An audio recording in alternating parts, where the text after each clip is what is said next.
I'd like to call this meeting of the Board of Education for the School District of Baraboo to order for Monday, March the 30th, 2015, with roll call, Mr. Cummings. Here. Mr. McNevin. Here. Mr. Meering. Here. Mr. Mortimer. Here. Ms. Riley. Here. Mr. Vedro. Here. And Vodak here. Continue with the pledge. The flag's behind the counter by the clock. I pledge allegiance to the flag of the United States of America and to the republic for which it stands, one nation, under God, indivisible, with liberty and justice for all. I would entertain a motion for the approval of the minutes of the Board of Education meeting of March the 9th, 2015 as printed. I move to approve those. Second. Motion by Meering, seconded by Riley. Any discussion? Hearing none, those in favor, please signify by saying aye. Aye. Those opposed? Motion and minutes thus approved. Brings us to before we get to correspondence, I would entertain a motion to adjust the agenda. If you flip the agenda over under new business, which is on F, the approval of the post-employment benefits administration and implementation of HRA and 403B plans. I would entertain a motion to move that to after the presentation under 5 or V for reports. That way, if there are any questions the board has, the presenter will be here because he's going to have to leave. I move to approve the adjustment in the agenda. Second. Any further discussion? Hearing none, those in favor? Aye. Those opposed? Thank you. Brings us to correspondence, of which I have none. Any other board members with correspondence? I submitted some testimony that I gave to the Joint Finance Committee last week in Reedsburg. Many people speaking on public education. What time did you get to speak? I was the fourth speaker. Wow. I think I was there at 6 o'clock. Why do we believe you? I had to drop my wife off, who's a tax accountant, so I either was gonna go home or I was gonna go there, so I was one of the first ones in line. So, yes, it was quite an experience. There was definitely a lot of tough stories out there in the world of public education as a result of this budget, and hopefully the Joint Finance Committee will listen. They'll be meeting next month, and but they will continue to receive any testimony or from the public up until at least April 6th. I know. So. I received a letter from a member of the public, and concerning our process in naming a new superintendent. I'll pass that by Ellen so she can include that in the minutes for tonight. Any other board member correspondence? Administrative correspondence? I'll just reference some of the information that I've already forwarded to the board. As you know, Kristen Mashik, our high school academic seminar teacher, was awarded the 2015 Herb Cole Fellowship. And today we got the exciting news that of the 100 students in the state of Wisconsin receiving the Student Excellence from Herb Cole Educational Foundation, we have 2 here at the Baraboo High School, Lana Honch and Gabriel Marks. And so congratulations to them for receiving the $3,000 scholarship. Also, we will present at the next meeting details on the grant award from DWD. We have various thank yous from the Wisconsin State Reading Association for the presentations by Rita Ehlert, Maggie Schumacher, and Jay McMahon. And also the board received an update on the school district boundary appeal, and so we'll be setting a date in May to attend that hearing. Oh, and last but not least, I did want to, it's not really correspondence, but I did want to take a moment to recognize the contributions of one of our members of our educational community, Pat Lee, who passed away March 27th last week from an extended illness. She had over 37 years of service to the district as an educational assistant and had been currently assigned to West School. So our condolences go out to that family. Any other administrative correspondence? Hearing none brings us to the portion of the agenda entitled Public Viewpoints. Is there anyone here for public viewpoints tonight? Any public viewpoints? Any public viewpoints? Hearing none brings us to the portion of the agenda, which is always a highlight of the evening, and that's the staff and student recognition. And we have with us tonight Wesley Blazinski and the high school competition cheer team. So I will Part of the cheer team tonight. turn it over to you for intros as to who's with you tonight.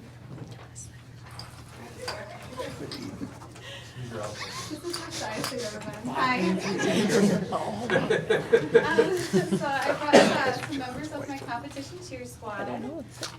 We were a group of 11, and I have sophomore Sammy, and I have freshman Chloe, and I have junior Carly.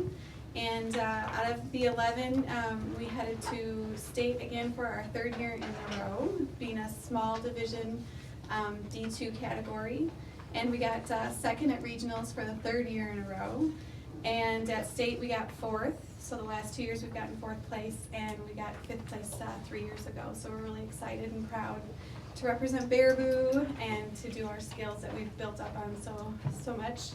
The biggest part of the program, our success has been, we keep having kids return, so I think that's been really important and key. We have a huge pile of juniors this year and 2 seniors. So a lot of people don't know what competition cheer is, and they kind of think, is it POMS or is it cheerleading? And just wanted to give you just a brief description. It's a judged type of scenario where we're judged on jumps, tumbling, cheer dance, stunts, pyramids, and overall presentation. And there's a rubric that we have to follow, and it's scored from 0 to 10.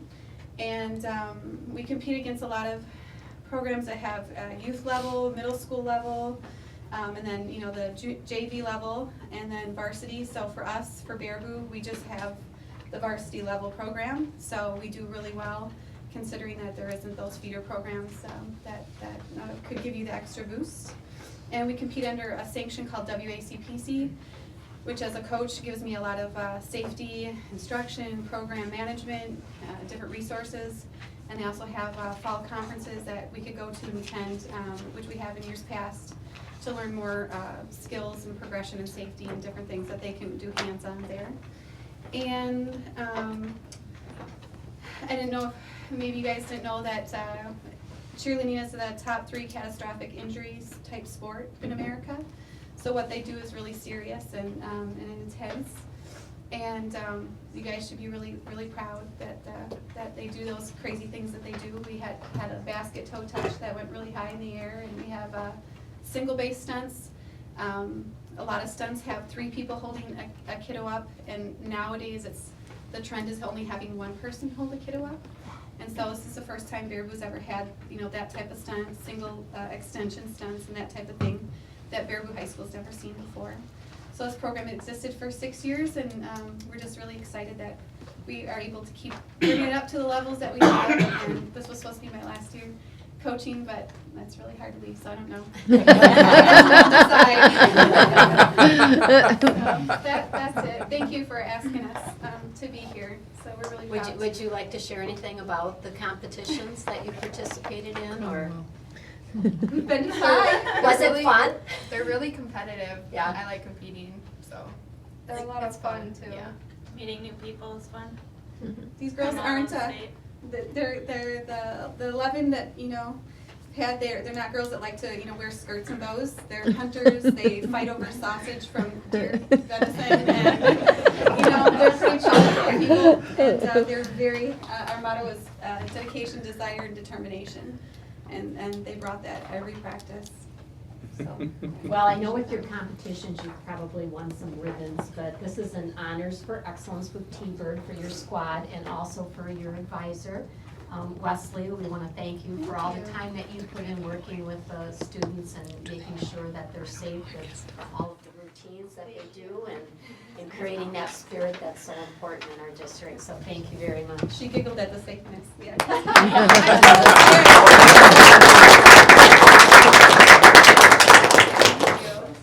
Thank you very much.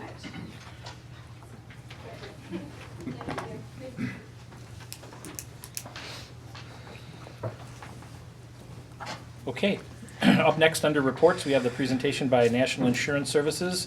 That's in regards to Post-Retirement Benefit Administration. And I don't know if Mr. Hubble wants to intro. Sure, I'll do a quick intro. Ken Zastro is here from National Insurance Services, and he's here to talk about the implementation of the post-employment benefit for administrators, teachers, and selected IT employees. So what we thought we'd do, in case board members haven't memorized all the different tiers of the post-employment benefit for administrators, teachers, et cetera, Jeff and I thought we'd give a quick intro, turn it over to Ken, and then he can take it from there.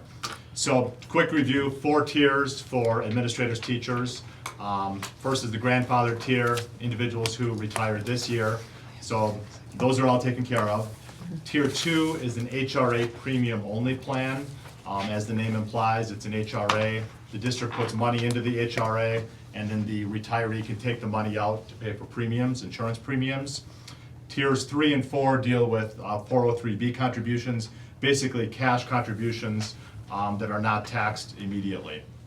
The implementation of, in particular, the HRA premium only plan and the 403B is quite involved. So what Jeff and I did a couple months ago is we reached out to a couple of third parties to see if they could help us implement these programs. After talking with a couple of these vendors, we settled, Jeff and I both agreed that Ken would be our man to take us where we need to go. And so that's where we got to where we are today. Couple words of caution. First, Ken is with National Insurance Services, which in and of itself is not a word of caution, but we're going to talk about three different companies. We're going to talk about National Insurance Services, NIS, American United Life, AUL, and Mid-America. It's unlikely that probably, other than perhaps Jeff and Ken, anybody will fully understand by the end of the evening what each one of these does with the implementation. That being said, hopefully suffice it to say that each one of these plays a role in implementing the 403B and the HRA premium only plan. So, quick word about the tier 2. Oh, and then where we want to go ultimately is by the end of the conversation, you have 10 questions that were submitted to you in a memo, and also I left you a hard copy. And we're hoping for board guidance on all 10 of these. For 8 of them, Jeff and I have a recommendation. For the last 2, we do not. So real quickly about the Tier 2 HRA premium only plan. Again, the district, upon the retiree, when the individual retires, the district will put money into an HRA premium only plan for a set amount of time. And that set amount of time varies based on the years of service and Medicare eligibility and some other factors. But in any case, the district will put the money in and the retiree can pull it out to pay for premiums for any health insurance plan that he or she chooses to access. The 3 questions we have, the first question is how long can they access it? And these are just to put in your mind for the discussion later. There are 3 options. Let's say that a particular retiree has a 3-year contribution period. One option would be that the board could say they can only access that money during the 3-year period. Once the contribution period is done, they can't access the money anymore. Second option would be after the contribution period ends, the board could pick, whatever, 5 years, 4 years, whatever, and up until that point, the retiree may access the money. The third option is no sunset. Once the money's in, it's their money, and they can use it 20 years down the line. That's actually Jeff and my recommendation, to have no sunset. But again, it's the board's decision. 2 other questions, withdrawal fees. There are some withdrawal fees when they get money out of the HRA premium only plan. Right now it's $5 per withdrawal or a maximum of $30 per year, whichever is greater. The district could pick up that fee or the retiree could pick up the fee, especially if there's no sunset. Jeff and my recommendation is that the retiree picks up the fee, and then in that way the district will have no essentially cost whatsoever. And then the last question, and I'll turn it over to Jeff, for the HRA premium only plan is, and this one we have no recommendation, but once they retire and receive the HRA premium only plan, can they stay on the district's health insurance or not? If the board wants to allow them to do that, they can. If the board chooses to have them stay on or go on other plans, that's a possibility as well, and Ken may have some insight into that. So on that, I'll turn it over to Jeff. Yeah, so Craig really looked at the HRA plan and I looked at the 403B, the Tier 3 and the Tier 4. Just a refresher on Tier 3, that is for employees not eligible for Tiers 1 or 2, but have had at least 5 years of service as of August 31, 2014. They must work until age 57 and have 10 years of service in the district. How that tier works is the employees receive $2,000 per year of service that they worked in the district. They accumulate that over their time within the district, and it is then paid out over their first 5 years of retirement and put into a 403B plan. So as an example, if I'm an employee, I have 20 years of service in the district, I'm going to have 2,000 times 20, $40,000 put into a 403B plan, and that's staggered and put in over my first 5 years of retirement. So I'd have an $8,000 deposit within my first 5 years of retirement. Tier 4 is employees with less than 5 years of service as of August 31, 2014, and anybody that's a new hire within the district. Beginning with their 6th year of employment, employees will receive a $500 contribution from the district into an employer-sponsored 403B plan and up to a $500 match. So a total district contribution of $1,000 if the employee does contribute $500 to $100 of their own money into an employee 403B plan. These dollars do not automatically vest to the employee. In the 6th year, which is their first year of contribution, 10% would vest within their account. In the next year after that, 20% would vest. The next year after that, 30%, until they become 100% vested within their 403B plan. Obviously, when you're looking at this HRA, when you're looking at the 403B that we're going to contribute at, at retirement, and when you're looking at these contributions each year along with the vesting schedule, it would be pretty cumbersome for the district office to handle these types of investments and this type of administration. That's where NIS comes in along with the partners that Ken will go through in a little bit. Just some information related to when we make these deposits. When we make the $1,000 employer contribution, it will go into a fixed interest account. This year, I believe it's earning 2%, 1.75% next year.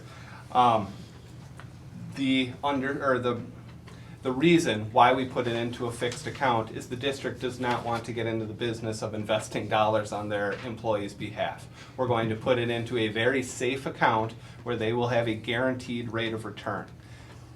Once the dollars become vested for employees, the employees can then choose to take those vested dollars and move them over into different investment vehicles as they so choose. I did hand out today, it should be sitting in front of you, a description of the different investment vehicles that are available for our employees once they decide whether they want to become more aggressive, or they can keep all the money in the fixed for as long as they want. But if they decide they want to get a bit more risky with their investments, they can do that. They also have the option to take the vested dollars and move those to one of our already established employee options. So a WEA Trust, an Oppenheimer, Thrivent, they can shift their money around once they are vested. But those non-vested dollars will stay in the fixed account. And if I'm an employee and I'm in year 7 of employment and I'm only 20% vested and I do leave the district, that other 80% comes back to the district. Okay? Does it then get redistributed to the rest of the employees? No, where it would go back into is our OPEB trust. So we have a trust where we're going to be paying these dollars out of. If it's non-vested, they leave the district, it just flows back into the trust. And then it's dollars that we will distribute in the future to other employees as they But become it will eligible. eventually go to other employees. Absolutely, yep. I think that's the law, isn't it? I think so. Within your OPEB trust, yes, Yeah, your dollars okay. will But the end up in your employees' pockets Okay. at some point. the employee contribution is always accessible to them. Absolutely. Yep. And it takes 10 years past the first 5 years. It'll take 15 years for them to become fully vested. 100% vested, you are correct. The one nice thing for employees is once those dollars hit their account, whether they're vested, whether they're non-vested, they begin earning interest. So even on the non-vested dollars, they do earn interest, and once those dollars vest, the interest then does still stay with them. And I had one of these accounts in a prior district that I was in.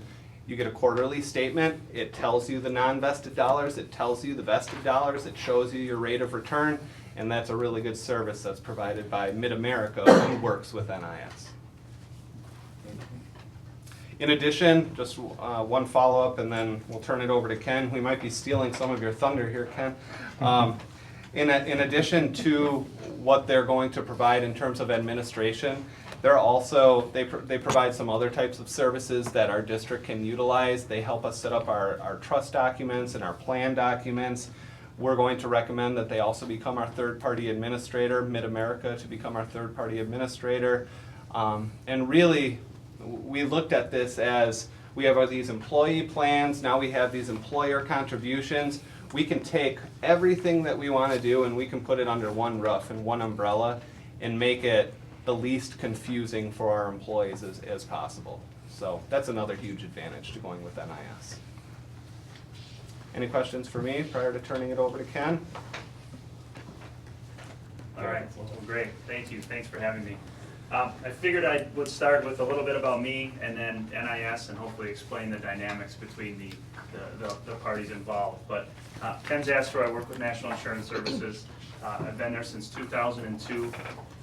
At NIS, we are a full benefits consulting firm dealing with, life, disability, vision, dental, health insurance on our insured products division, and then we deal on the retirement income side, which is what I'm a part of, and that's HRAs, 403Bs, and OPEB trust investing. I started with NIS in 2002 on the insured products side, so I have some knowledge from that side of things in the underwriting department, and then in 2008 I moved over to the retirement income division, and I've been doing market development for post-employment benefit plans and HRAs, 403Bs and such since then. NIS was founded in 1969. We are headquartered in Brookfield, Wisconsin. We have 7 regional offices. We only work in the public sector. So we do all those variety of different things, but it's only public sector related, with 85% of our business being school districts. So, cities, counties, a little bit of that work, municipalities, but mainly we work in the school district space. Work with 284 school districts in Wisconsin in one form or the other. From what I do, I tried to pick some locals here to just give you a little bit of a footprint of where we're at from the retirement income side. Locally work with Sauk Prairie, Middleton Cross Plains, Poinnette, Waniwak Union Center, Waunakee, Lodi, various others. But from the retirement income side, we work with around 200 school districts, and that 284 is our all-encompassing. And of those 200, some of them work with us on both insured products and the RI. So our role in this is we are basically the information side, we're the marketing side, the sales side of providing Mid-America and AUL to you. Mid-America is really the third-party administrator. They are the ones who will handle plan compliance, set up your plan documents, set up the website for your employees to view their accounts, send them statements. They are customer service. Your employees will contact them and ask them questions relative to their account. I'm the local point of contact. I work with the district. I'm their contact to make sure everything's compliant and in place, with Mid-America being behind the scenes working on the participant side. Now, as a local point of contact, I can be participant related as well. I have a number of retirees and active employees that call me from around the state to ask questions that they feel they may not be getting from Mid-America or they don't understand something. I'm happy to do that. Mid-America, we partnered with them in 2002, and actually it's because HRAs first became to be in 2002. We were the first ones in the state with an HRA in 2002, and that's where the partnership with Mid-America came. At this point, Mid-America has $1 billion in assets under management with AUL, who I'll talk about next. Of that $1 billion, NIS has worked with them on $600 million of it. So we're a vast majority of their business in one shop with NIS, and that other $400 million that Mid-America has is through some other agencies around the country. AUL, American United Life, who was the other acronym we talked about earlier, they are the custodian. They are the ones who actually hold the funds. So in a program like the 403B, like the HRA, or the Post-Employment Benefit OPEB Trust, the IRS says there needs to be third-party administrator to handle compliance and plan documents. That's Mid-America. and then they say there needs to be a custodian, and that person is the one who's gonna hold the assets, handle the money.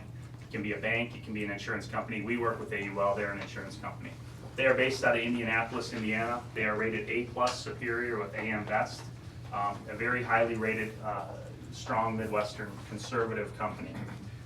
In fact, they received their ratings upgrade to A+ in 2010, and that is the first, they're one of only 2 companies in the country to receive a ratings upgrade from AM Best since the 2008 financial crisis. So, and that rating has been reaffirmed every year since. So it just speaks to their ability to provide, you know, a good investment product with, as Jeff mentioned earlier, the 2% fixed interest account. I mean, that's kind of unheard of at this point, to find it completely fixed, not subject to market risk investment, being paid at 2%. I mean, if you were to compare that to a money market or a CD account at the bank, likely not getting 2% there.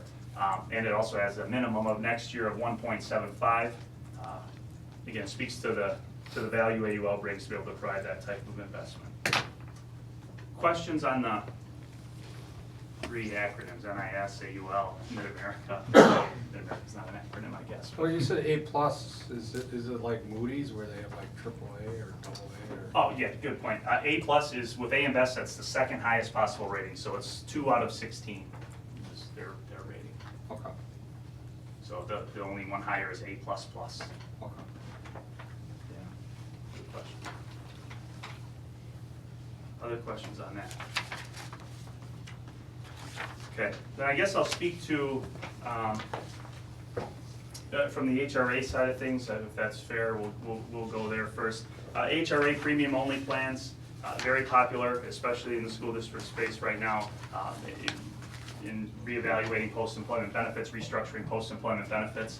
A lot of districts are moving this approach, getting dollars into a premium-only HRA and getting the administration of retirees' post-employment benefit out of the business office.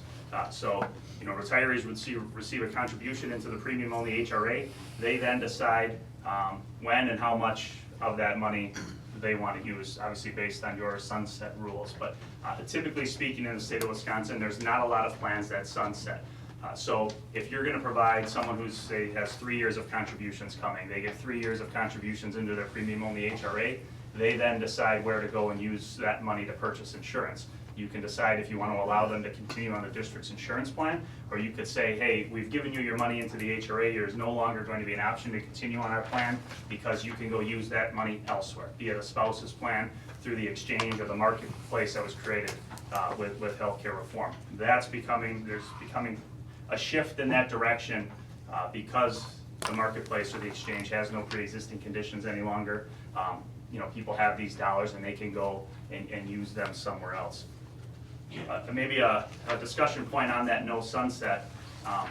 If you're providing, let's just say it's $15,000 a year into the premium-only HRA, and someone's going to use that all up and then some to stay on the district's plan, and maybe that's not in their best interest. They could decide to take that $15,000, go out to the marketplace and maybe find a plan that costs them $12,000. Now, if you have provided no sunset, that's advantageous for them because they can spend $12,000, have $3,000 that remains in their account earning interest and carries over to next year when you're going to give them another $15,000. They could do that same thing and that money can continue and they could use it beyond what you would have had as a sunset or into their Medicare years. Yeah. I would think one of the most important things from my perspective is that our retirees will have access to the information to help them make that determination. Does your organization and or any affiliate organizations assist in providing that information to them? Yeah, absolutely. Okay. So if your retirees want to sit down one-on-one and talk with an insurance consultant that will help them navigate the exchange, what plan works for them, we absolutely do that. Thank you. Yep. And that's where the districts have made a big shift to that because they feel if we're putting someone in front of them to help make that decision, you know, that it's a win-win for them. The retirees don't feel like they've been kicked to the curb, so to speak. They get someone in front of them that knows the doctors, knows, you know, the area and helps them, you know, based on their healthcare needs, pick the best plan for them. Absolutely. Good question. Other things on the HRA, I guess we, like I said, we have that individual, it's an individual interest-bearing account for each person. for the HRA, the recommendation is strictly the fixed, not any of the variable opportunities that Jeff spoke of earlier. This is retiree dollars that, you know, are going to be going in at retirement and need to be used in the relative near future. I don't want to see that subject to risk and have a 2008 happen, and there goes portion of that money that they need to pay for premiums. We do not charge, Mid-America does not charge any administrative fees on the retiree plans, on a retiree HRA. So there's no cost to the employer to put that plan in place. There is, as Craig mentioned, a $5 reimbursement not to exceed $30 a year for folks to get reimbursed out of their HRA. That is the standard practice, that's our typical, but I will say there are a couple of other things taking place right now. Number one, Mid-America has online claims submission. If they submit online, that fee's cut from $5 down to $2.50. Another piece is if they set up a plan with an insurance company to have automatic payments sent, Mid-America can send automatic payments to the insurance companies as long as the insurance companies are willing to accept that third-party payment, and then there's no fee. So just mentioning that $5 fee is the standard if people want to just get reimbursed themselves back to their own checking account, but there's a number of ways to reduce that $5 fee. Okay? Questions on that, on the HRA at all? Anything else you want me to cover? You think it needs to be covered on the HRA? Thank you. All right, relative to the 403B, Mid-America can do both the TPA side, which is the third-party administration, for your elected deferrals for all of the staff who decide that they want to have money come out of their paycheck and go to Franklin Templeton or Oppenheimer or whoever that they use Thrivent. Mid-America can handle that administration. That's administering the plan document, making sure that everything's kosher with the rules for 403B, making sure plan document updates take place, and then making sure that the maximums are held in check and that funds are distributed appropriately to the various vendors. They also can handle that employer-sponsored 403B side, which is the $500 district contribution, as well as that up to $500 employee match. Now I envision that in the employer-sponsored 403B, and that's really the route you have to go, because if you're putting a vesting schedule on those dollars, you cannot deposit them into the elective deferrals, because any of those elective deferral companies, WA or whoever that accepts employee money, they are likely not going to administer a vesting schedule for you. So once you send in monies and you say, I want to have this vest 10% a year, they're not going to do that. Some may, but the vast majority of those will not. And then good luck trying to get that money back into the OPEB trust or into a forfeiture type account should somebody leave prior to hitting their vesting. On the 403B side, the fees related. On the TPA, the fees are $5 per participant per quarter. On the TPA side, the vendors typically pick that up, and I believe we worked with Mid-America, and all but one of your vendors will pay that TPA fee. So there's a limited cost to the district. There are no cost to the district other than those folks that may be in with one of those vendors, that one vendor that will not pay that fee on behalf of the district. On the employer-sponsored side, that same $5 fee applies. That fee is for Mid-America to administer the account. They send the quarterly statements. They maintain an online website account for all the participants. And then again, handle the customer service and the contribution distribution process. So from the 403B side, if no one's in, I believe it's Franklin Templeton is the only one that will not pay the fee. So on the 403B side, you'd only have a $20 per participant fee, assuming no one's in Franklin Templeton. But for those folks in Franklin Templeton, there'd be that TPA side of it. Are there that many that do it? I don't know how many are in the Franklin Templeton. I'm not sure either. Oh, okay. But they have to pay an extra fee as a result. Yeah. Okay. Well, I mean, that's a good point. I mean, the district can pay that $5 TPA fee or pass that along to the participant as well. Yep. So, you know, that's up to you. My guess is if you have WA as one of your vendors, WA is probably the more popular choice, and they will certainly pay the fee. WA is? EA. WA? Oh, okay. Yeah, WA Trust.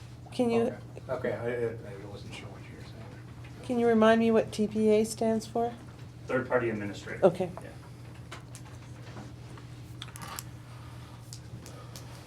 So we currently use TSA Consulting Group out of Florida as our TPA. We would be changing to Mid-America with this change. Statement number 2, you've got trust assets be moved from B&O Harris to AUL. What is the value of the current value of the trust? It's over $700,000. And one big advantage I see of going from BMO Harris to AUL is we would get a better rate of return going to AUL than we're currently receiving with BMO Harris, significantly What's the better. current rate we're getting with? Next to nothing. .0 Versus right now, it's what, 2%? Yeah, well, it potentially would be, yes. Well, like. with a obviously, minimum of very- 1.75 for next year. Yeah, That's but the minimum, so, Versus and I can nothing. explain that a little more too. The way we work with AUL, the way we have in the past, is they set that rate for 12 months, so they guarantee the rate for the year. And then there's been this ongoing 3-year, usually, minimum. So the 3-year minimum has been 2% until this year, and then they've extended it one more year at a 1.75 with the hopes of going to 2, but that's just the minimum. It doesn't necessarily mean that's where it's going to pay. Unfortunately, in the fixed environment right now, that's where things have gone. But the fixed account is the underlying investment is a fixed annuity, and because of that, it's heavily commissioned by the insurance commissioner in the state of Wisconsin, regulated by the insurance commissioner in the state of Wisconsin, and nationally. So they set an NAIC rate, which is the National Association of Insurance Commissioners rate.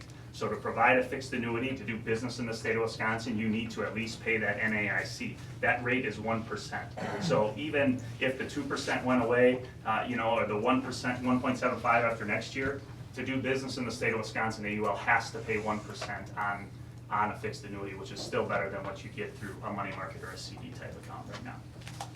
What? Okay, good.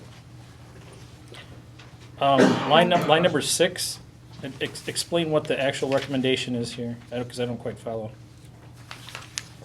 The recommendation is that after the district puts money into the HRA premium only account, that retirees can access that money until it's gone. Forever. No, I'm talking about number 6. Oh, He's number done- Said, six. should 1 through 5 be implemented as soon as it is administratively feasible? Oh, I'm Or sorry. when any required contracts are ratified, whichever occurs later? What are you recommending? Which one are we doing?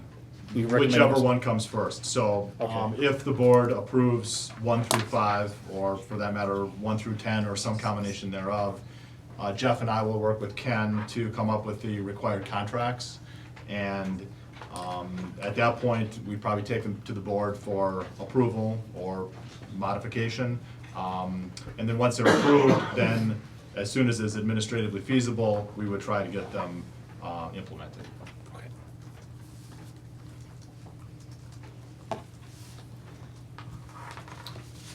Are there any other questions about 1 through 8 in particular? Can you talk a little bit about the fiduciary responsibility of the parties? You've got an enrollment process, you've got a management and review process, and even a fund selection process to make sure that the funds are performing according to market. Yep. Can you talk a little bit about who assumes that responsibility and that role? Yeah, we certainly assume that, NIS, AUL, and Mid-America, but, I struggle with saying that we could alleviate the district from any sort of fiduciary responsibility, because ultimately you're deciding who to work It's our with and who to plan. put, yeah, it's your plan. So what I like to say is, we all share in that. We are certainly there to maintain plan compliance.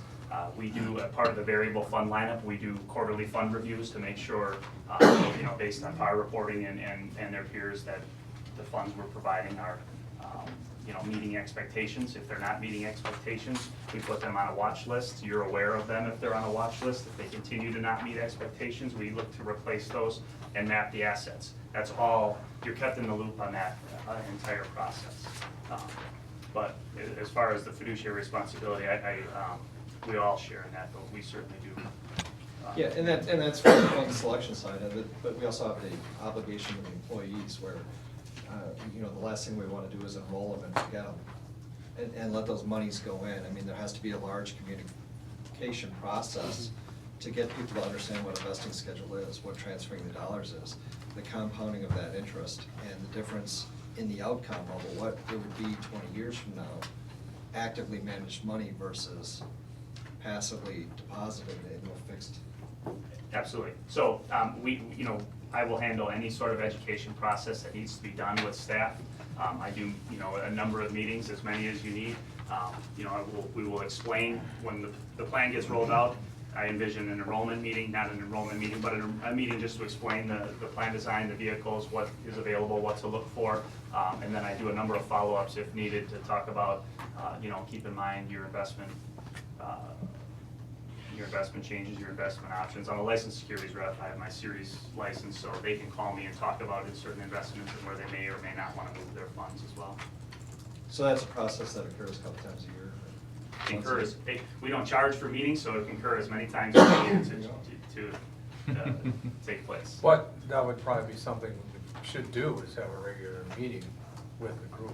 So typically, what I will say for most districts, Yeah. we have a meeting that kicks off the program. I mean, Sure. I would envision one for, actually on the premium only side, I don't know if you want to have a meeting specifically with the tier 2 folks, but what we do at the time of retirement, for those people that are leaving and getting that premium only HRA, we have a retirement meeting at that time. That usually happens sometime in the spring. Get them prepared for what's going to take place when they get that contribution come June, so we do that. But I don't know if you want to get in front of them prior to them walking out the door. Certainly, you know, we can do that. On the 403B side, I would envision that's going to be the more active plan. We can get in front of them when it goes live, and then typically what we do is at the beginning of the year and end of the year, a lot of times if there's teacher days, when there's no students, we have some sort of, you know, either I'm posted up in a room and they can come in and ask questions, or schedule some sort of presentation to the group, either way. But that happens a lot of times twice a year for most districts, at those teacher days when there's no students around for Oh, sure. start of the year and the end of the year. The only question I have, and again, these are all of the plans here that are on the sheet? I don't know what was. Standardized performance as of 12/30. That's our 24 fund variable lineup with AUL. That Okay, is- because when I look at managed assets, and again, I'm not gonna get into all the funds and so forth. I see a 2020, then a 2035, and a 2045. Why wouldn't you have one every 5 years? Managed asset.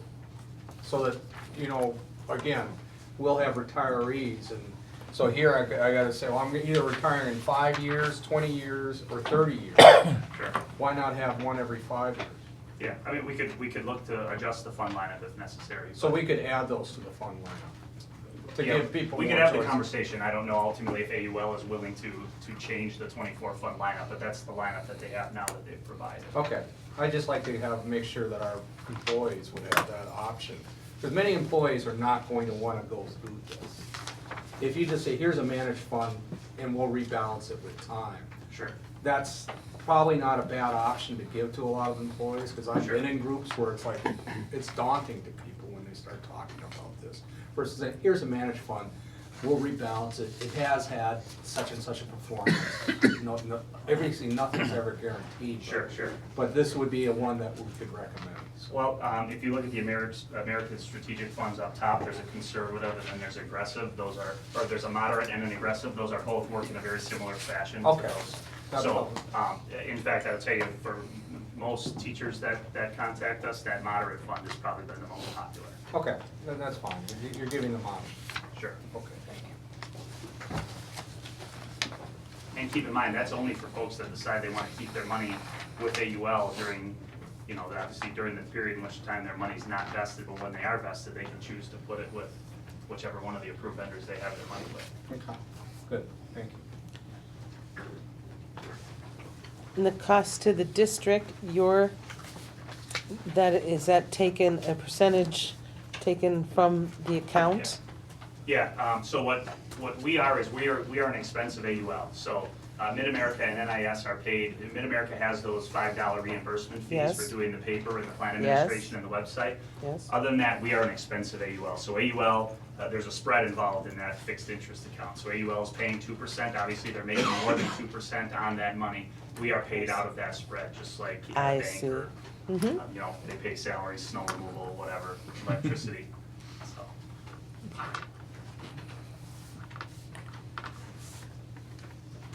Any other questions? Anyone willing to make a motion for 1 through 8? I'd like to move to accept 1 through 8 recommendation. Having a motion, is there a second? I'll second that. Having a motion by Vedro, seconded by Mearing. Any further discussion? And that's to go with the administration recommendation. Correct. Okay, as listed. Yes. Hearing no further discussion, those in favor of the motion as presented signify by saying aye. Aye. Those opposed?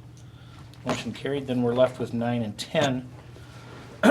Addressing 9 first. I don't know if I speak for the Personnel Committee, but we have had discussions in regards to the district's continued involvement with health insurance.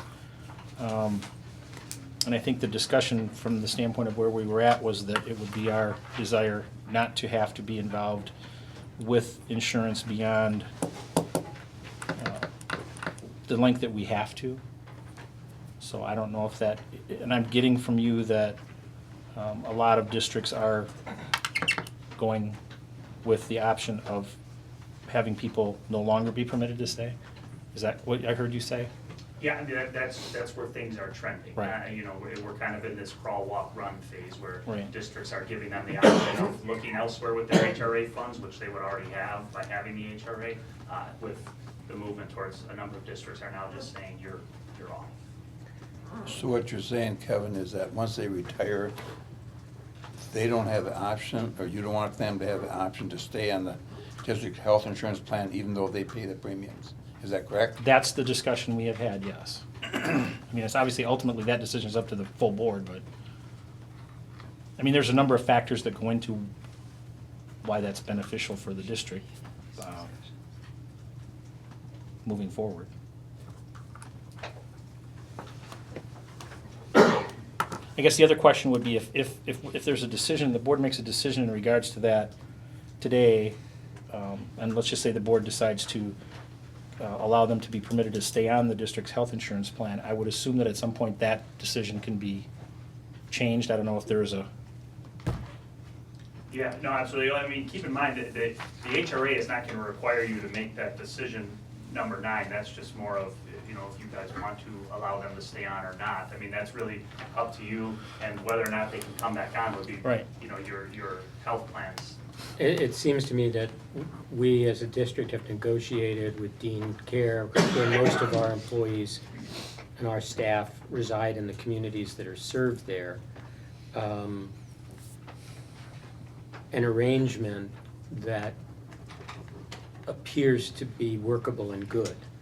And I would be opposed to depriving those retirees who have been in that system not to be able to continue in that system at their choice. So I would be against, or at least leaving up to the choice of the retiree whether they wish to stay on the plan of the school district or not. What's the disadvantage, Kevin? Is it just a lot more paperwork? well, no, correct me if I'm misremembering the conversations and discussion, but it does have an effect on the pool. It does have an effect on our rates, Your experience rate. is your what- experience rates. Traditionally, most of your claims are coming from that population that's nearing retirement. It's traditionally a higher claim level of experience, and your claims experience drives your premium. We're gonna be having discussions in the near future about our healthcare costs and how to manage those costs. And one way to manage those costs for your existing employees is to not allow retirees who are no longer with the district to continue to pay the same rate that your employees do and add that experience, that higher level, traditionally higher level of cost to the plan. You know, today with the Affordable Care Act, you can go out and you can buy that plan. You can buy any type of plan you want. They can even buy the same plan individually, Peter, that the district has, if they so choose. I think it behooves us to use that as a management tool to maintain our rates for our existing employee base and to help keep those rates down. Otherwise, you know, those premiums get increased. So our existing employees will be helping fund that option of keeping our retirees on the plan. Thank you. I would accept that as a legitimate response. Okay. Any further questions, clarification? We're not required to vote on these today? Well, I don't know if it's beneficial for the district to provide direction for, I think it would help the individuals who are considering retirement next year, because there are a lot of unknowns out there. And I think the more information potential retirees have about the board's intent, the more informed decision they can make. Well, I would make a motion that we not allow the retirees to stay on the plan. I'll second. having a motion by Mr. McNevin, seconded by Mr. Cummings. Any further discussion? I would just like to say that I appreciated the input from Mr. McNevin, and as such, recognize that the responsibility to current employees and to the pool outweighs my earlier recommendation. I have a question, and that is, do we have employees now who opt out of the plan, the district plan, and go through the Affordable Care Act, go onto the exchange? I don't know, I don't have firsthand knowledge of that. Actually, we will be getting some potential information on that through through the Affordable Care Act mechanism of reporting. But at this point, I don't have any personal knowledge of individuals who have done that, but that doesn't mean they haven't. I don't know if anybody. The only that I would know is in 2010 and 2011, employees had the option to take cash in lieu of health insurance. So we have about half and half from those 2 years chose cash.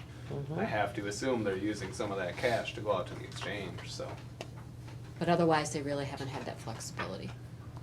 But it's changing. So I mean, it's our responsibility, I think, at this point, is administration and everybody to be educated about that so we can inform our retirees or retirees what's going on. Well, Sean, do I understand you right by you saying that these people that retire are gonna be older? Are you insinuating that there are gonna be more claims, therefore our insurance rate might go up? That's the trend, and certainly there's, you know, and a trend is just that. It doesn't necessarily mean that someone who retires is gonna have a lot of claims. But typically, the retirement age pool has a higher experience level when it comes to healthcare needs. And so that's what drives up the experience, that drives up the claims, and the claims and that experience ratio is what drives up your cost of your premiums for your entire group. And that's only until they reach Medicare eligibility. I mean, if you have a retiree who starts later.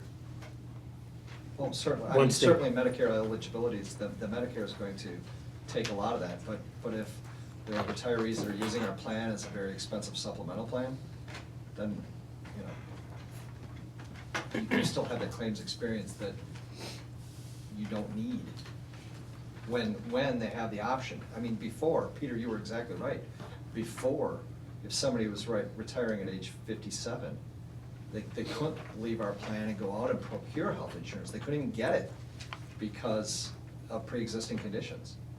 And now, with the removal of the pre-existing conditions, they can go out and procure insurance, you know, through any exchange or any insurance company. Further discussion? Having a motion and a second, those in favor of the motion as presented, which is to no longer permit district employees to stay on the district's health insurance plan after they retire. Those in favor of the motion signify by saying aye. Aye. Those opposed? Motion carries. Brings us then to 10, which is, should the district be responsible for the administrative costs, which are currently $20 a year for the 403B accounts? Now, me, I typically think we should. I mean, what are we talking about, 300 employees? $6,000 a year? Well, to start, a lot less than that. Right. But I typically think that this is a cost for an employer to absorb. You know, the last thing you want to do is say, well, here's your $500 that we're giving you, and it's gonna earn 2%, but we're gonna knock out all that earnings and you're gonna go in the hole because we're gonna charge you $20. You right out of the gate, they're losing money off that $500 contribution. So I think that I look at this fee as a cost of what we're saving by not having to do the administration on our end. I mean, $5,000-6,000 is a small investment, so we don't have to have a staff to do it. So moved. Second. Further discussion?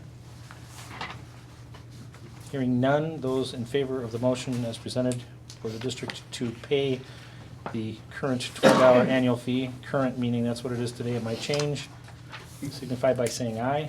Aye. Those opposed? Motion carried. Thank you. Thank you, Ken. Thanks, thank you. Thank you very much. Brings us to Roman numeral 6, continuous school improvement, building principal capacity for educator effectiveness, and we can finally get rid of the screensaver and We promise to keep this brief.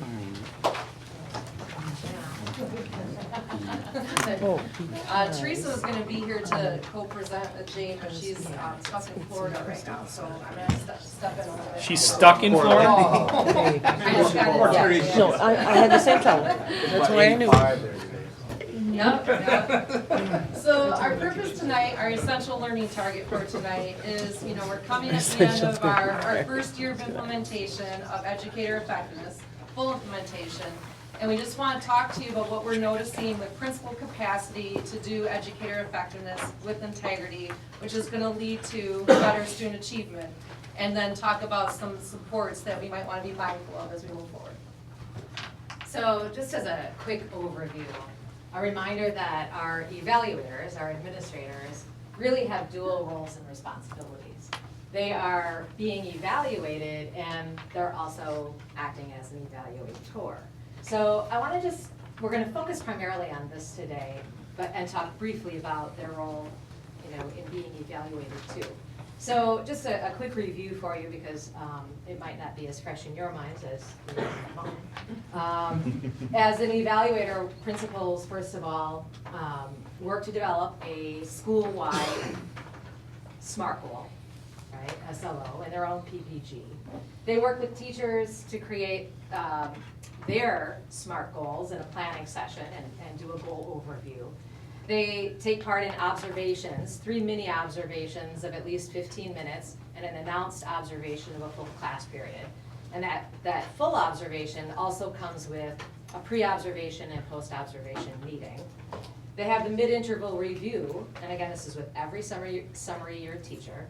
They have a mid-interval review where they evaluate the progress of that teacher's SMART goal.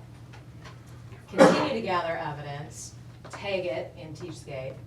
They take part in rating the professional practice of every summer year teacher.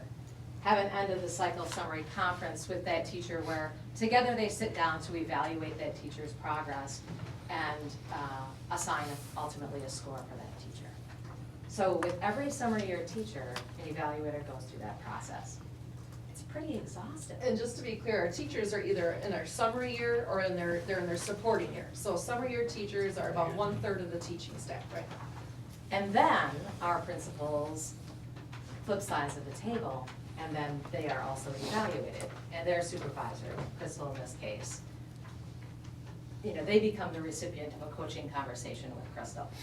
So for their score, just because we've spent probably more time talking about Danielson's framework, but for the principal's score, right, 50% of their evaluation is based on leadership practice, and these are the 21 components that principals are evaluated on. They come from areas of human resource leadership, instructional leadership, personal behavior, intentional and collaborative school culture and school management, and then 50% of their evaluation comes from student outcomes. I'm sorry, I just wanted to go back just one moment Yeah. to the principal evaluating of teachers. I would suspect that we have run into situations where we have brilliant teaching happening and the results are there. But the teacher, that individual, is a very poor administrator, of documentation. But the outcomes and the results that we hope for as educators are happening. The kids are happy, the classroom is electric, learning is happening. You know what I'm saying. I do. We are overwhelming our teachers and overwhelming our administrators with documentation of what's already happening and easily understood. The 20% that does the 80 is happening, and we're dropping 80% of administrative activity just to report it. I've heard that from many teachers, many administrators across the board. I'm very active in organizations that are looking at how we can accomplish our goals and objectives without all of this stuff. I'm not saying we shouldn't do it. I'm simply saying I hope that we are wise enough to recognize that when we evaluate a teacher, even though the administrational activities don't add up, our administrators should have the support of the board to know. We're preaching That's to the choir. exactly where Okay. you're heading. That's Yeah. where we're heading. Sorry, But I think, just had to but say also it. if I could add to what you're saying, Peter, I think that's why it's so important that we do this process with the highest level of integrity and manage the process so that the end result is benefiting all of us versus it's just something that we have to get through and document. Does that And make not sense? using it for high-stakes decisions. Yes. We're using this to improve our educational process so student learning Right, is exactly. better. I mean, it's a great, look, I'm all for it. You know, I mean, it's a great statement. But the reality is, we're not going to escape the fact, you're not going to escape the fact there's tremendous time and effort that is directed at it That's right. that does take away from the time at which we want teachers to be working with their teachers. It's the world in which we live right now. I'm hopeful we can find a more streamlined process somewhere along the line. Well, But for this point, I'm not arguing that this is a value. I believe it is a value. And let's come back. Let's keep to going. right now. Let's Yeah. keep going. So you can show us how valuable it is. Right? Call me. Now, I know that this chart is kind of heavy, so Teresa put this in there, she was gonna talk about it, but I'm gonna summarize it and make it really simplistic. Key word here is. For us. Value added. Thank you. Value added is just what you were talking about, okay? And the research from some very qualified people, high-level research, really you wanna focus on your teachers that have the highest observations, have the highest value added. And what that really means is that, if Jane has a lot of value in her classroom, it means that despite the backgrounds of our kids, whatever challenges that they might have on a day-to-day basis, we have data that shows she provides value to their learning. She's actually moving them. All right, so there's very sophisticated formulas to determine value added. But really what's worth noting is that teachers who get these higher ratings also have kids performing at a higher level. The way you get teachers to get those higher ratings is to have highly trained evaluators giving specific and target feedback to our teachers on a regular basis. Yeah, And I know Danielson, I accept that as a great model. Don't Yeah, and get me every one wrong. of our evaluators, I think we just have to point out, is highly trained and certified. And so, this will provide eventually information to help us, grow our teaching staff more.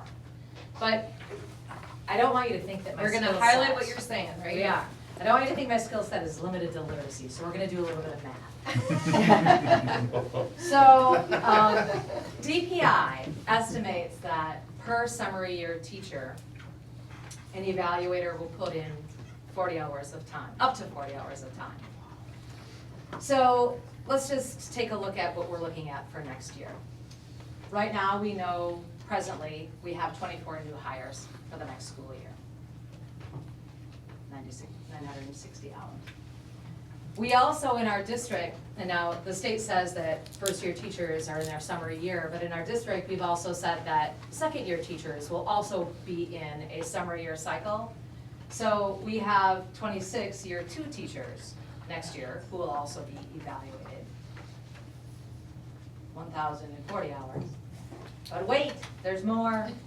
We also have 53 teachers across the district who fall into that summary year because they're just in the 3rd year of their cycle and will be evaluated to the tune of 2,120 hours. When you add it up, we're looking at over 4,000 hours of evaluation, right? Divide that by the evaluators that we have, most principals will have over 9 weeks of evaluations to do. Okay? And remember that they're also evaluated, and it's estimated that it'll take 40 hours of their own time to upload their artifacts, take the evidence, take part in the conversations with their supervisor. So what's our point? Our evaluators are maxed out with the work they have to do as evaluators? No, not really. We're here to say that we believe in the importance of coaching conversations. As Peter was saying, it's really at the heart of educator effectiveness. We really believe here in, I think what DPI has established is the intent of educator effectiveness, to have a grow you model, not a gotcha model, right? And if we're going to grow our educators, so we put the best teachers in every classroom, we have to have coaching conversations. And that's what has to happen out of educator effectiveness. And our evaluators are trained and certified and able to give actionable feedback to our teachers to help them improve. So we also know that teachers matter more to student achievement than any other aspect of schooling. There's a ton of research out there that supports that. And so we want to ensure that we are providing structures and resources, this as you were saying earlier too, Peter, to ensure that they have the time to do just that, to give those quality coaching conversations to our teachers. And again, to talk about the context of our district with the amount of new teachers that we have and a young teaching force that we have in the district. You know, an old rule or understanding among our profession is that it takes approximately 10 years to grow an expert teacher. And more recent research, particularly from a book called Leverage Leadership, speaks to the fact that it's taken 10 years because of the infrequent amount of feedback that teachers receive historically across the nation. You know, every 3 years I might have gotten a formal evaluation. Well, if you pace it out that way, it takes a while to get enough feedback from experts about that practice to grow. But if we can provide more frequent feedback where we're giving 30 different times throughout the course of the year to a new teacher specific feedback, that teacher can grow 10 years worth in a year's worth of time. And so we really have to be strategic about how we help our principals provide that feedback, but also not rely just on principals and evaluators provide that feedback, but peers, coaches, and also having, you know, teachers videotape themselves. There's a lot of different things that we can do to provide immediate and specific feedback. Is that, is the hours that, Jane, you referred to allow coaching, mentoring, all of the other processes to be added into that to support the principal doing evaluation? I'd like to look at how can we allocate some of those hours that we've already highlighted, that you're getting more support as an evaluator to conduct all those activities. Correct. Yep. So that, those, it is, those coaching conversations really are a part of that cycle. I mean, they built them in. So there's the planning session at the beginning, the mid-year review in the middle, and then the summary conference at the end. And, you know, DPI says that, you know, that it should feel like a conversation, not that's being done to a teacher, but that's being done with the teacher in sort of evaluating how they've done over the course of their summary statement. Right. The one question or concern I have is saying, I think this is critical to what we want and need to do. Obviously, these people are all superhuman.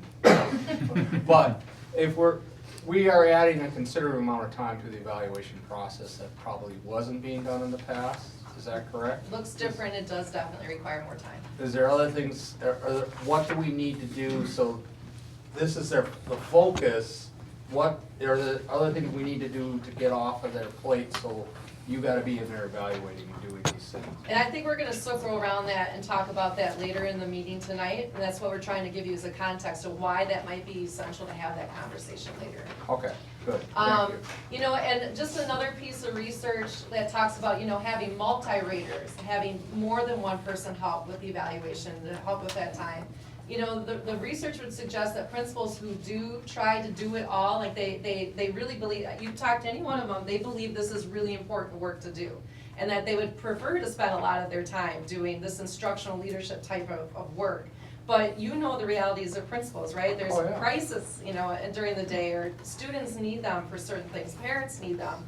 You know, they're responding to community concerns. And so that time sometimes gets eroded with those other things that they can't possibly do everything to the level that they want to. So it ends up hurting the process. And what it does for teachers, this article should say, is that they lose trust in the evaluation process because they see that their principal can't commit the time to do it with a high level of fidelity. So we're gonna talk about, you know, what kind of supports might be needed or what we can start doing as a district to help with that capacity.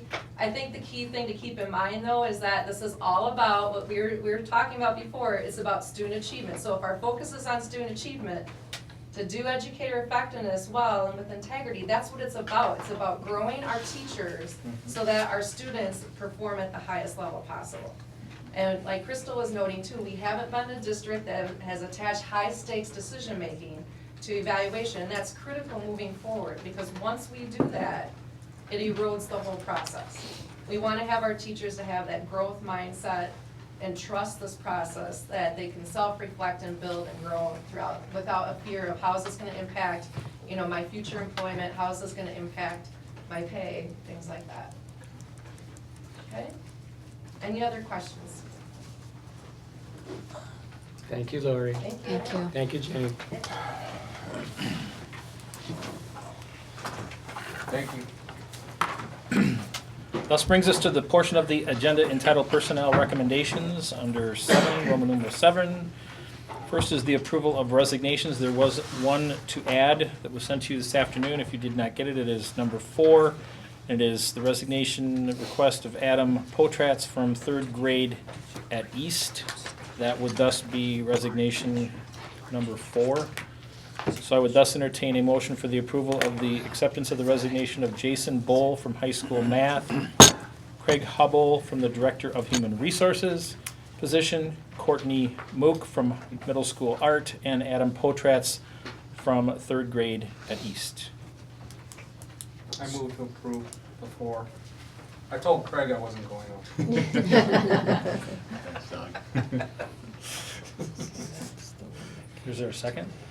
Second. Motion by Meering, seconded by Bedrow. Any further discussion? Hearing none, those in favor signify by saying aye. Aye. Those opposed? With great rendering heartbreak, to see my colleague Craig Hubble leave, Thank you. but It has been an honor. we will to work hang here. him before I he. greatly appreciate it. He's not out here yet. I'm not sure my heart's gonna break that much. That's because you don't have one, Ed. No. There's a reason for that too.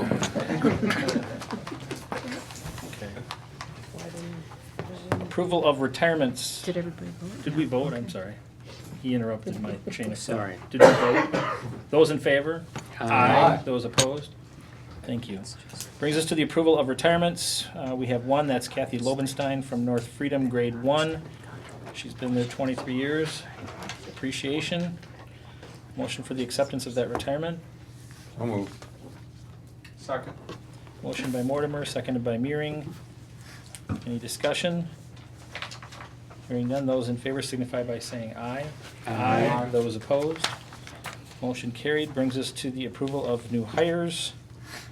That would be the first for the Baraboo High School Computer Science position, Dan Rohde. Number 2, Jack Young Middle School Band Director, Julia Lumsden. Jack Young Middle School Math, Sarah Roth. Jack Young Middle School Art, Timothy Schneedersich. I practiced that all week too. What good that did me. And he's getting married this summer to another teacher, and her name will be Sneedarsich too. And I will turn to you when that happens. And lastly, accounts payable, Darcy Johnson. A motion to that effect. Move to accept them all. Second. Motion by Vedro, seconded by Riley. Any discussion? Hearing none, those in favor, please signify by saying aye. Aye. Those opposed, motion carried. Brings us to the approval of postings, noting that number 3 is pending further board action on our agenda. But I would still ask for the approval of the postings of a North Freedom first grade teacher. There is a change from 72.5% to a 1 FTE. And then I would like a little explanation on number 2. Yeah, I can provide a little, this connects to talking about building principal capacity with our North Freedom first grade teacher. With Kathy retiring, we'd really like to put a full-time teacher in that classroom. Anybody who's worked with teaching principals knows the demands on their schedule, and even though it's a smaller building, there are still time commitments and obligations. Lori, do you want to speak to some of the points that we wanted to address there? Yeah, additionally, with first graders, they're concrete thinkers, which means it's black or white, and we think that it's been a little difficult for our first graders, and maybe Kathy can even speak to that too, about seeing Kathy as a principal and then also seeing her as their teacher and confusing that at times. And they've had trouble with that, you know, if you happen to have a bus issue in the morning and then they, you know, there's a consequence to their action and I'm the person that's implementing that and, you know, calling the parents or whatever, and then in the afternoon I'm their teacher, but they're still mad at me from the morning, and, you know, it makes for a hard transition for them because they're confused as to that role of, you know, do they see me as a principal, do they see me as, you know, as the classroom teacher? Oh, they just see you as mommy. No, principal. You're never gonna get around that. And I think it is more of a principle, so, you know, you know, a lot of the upcoming kindergartners, I've dealt with the kindergartners, so then, you know, more as a principal, and then if they move into that role as a first grader, then they're principal and their teacher. And I think this year, I think we saw a little bit more of that, where, you know, they knew me last year just strictly as a principal, and then they're like, okay, well, wait a minute, you're coming in, and, you know, there was a little bit of a struggle with that. Oh, go ahead. I'm sorry, one question I have, again, you were fulfilling a role as a first grade teacher. Do you have other roles besides principal in there? I mean, as a math instructor or something? Well, I was teaching math. I was, on Mondays and Friday afternoons, that was what I was doing, was teaching math in first grade, yes. Okay, I didn't know, I thought there was some math coaching role that you performed too. Okay. No, it's just strictly first grade math And principal. and principal. Okay. And you only taught 2 days during the week? 2 days, on Mondays and Friday afternoons. And how long Monday and Friday? Basically, well, it's about 3 hours each day, 2.5 with recess.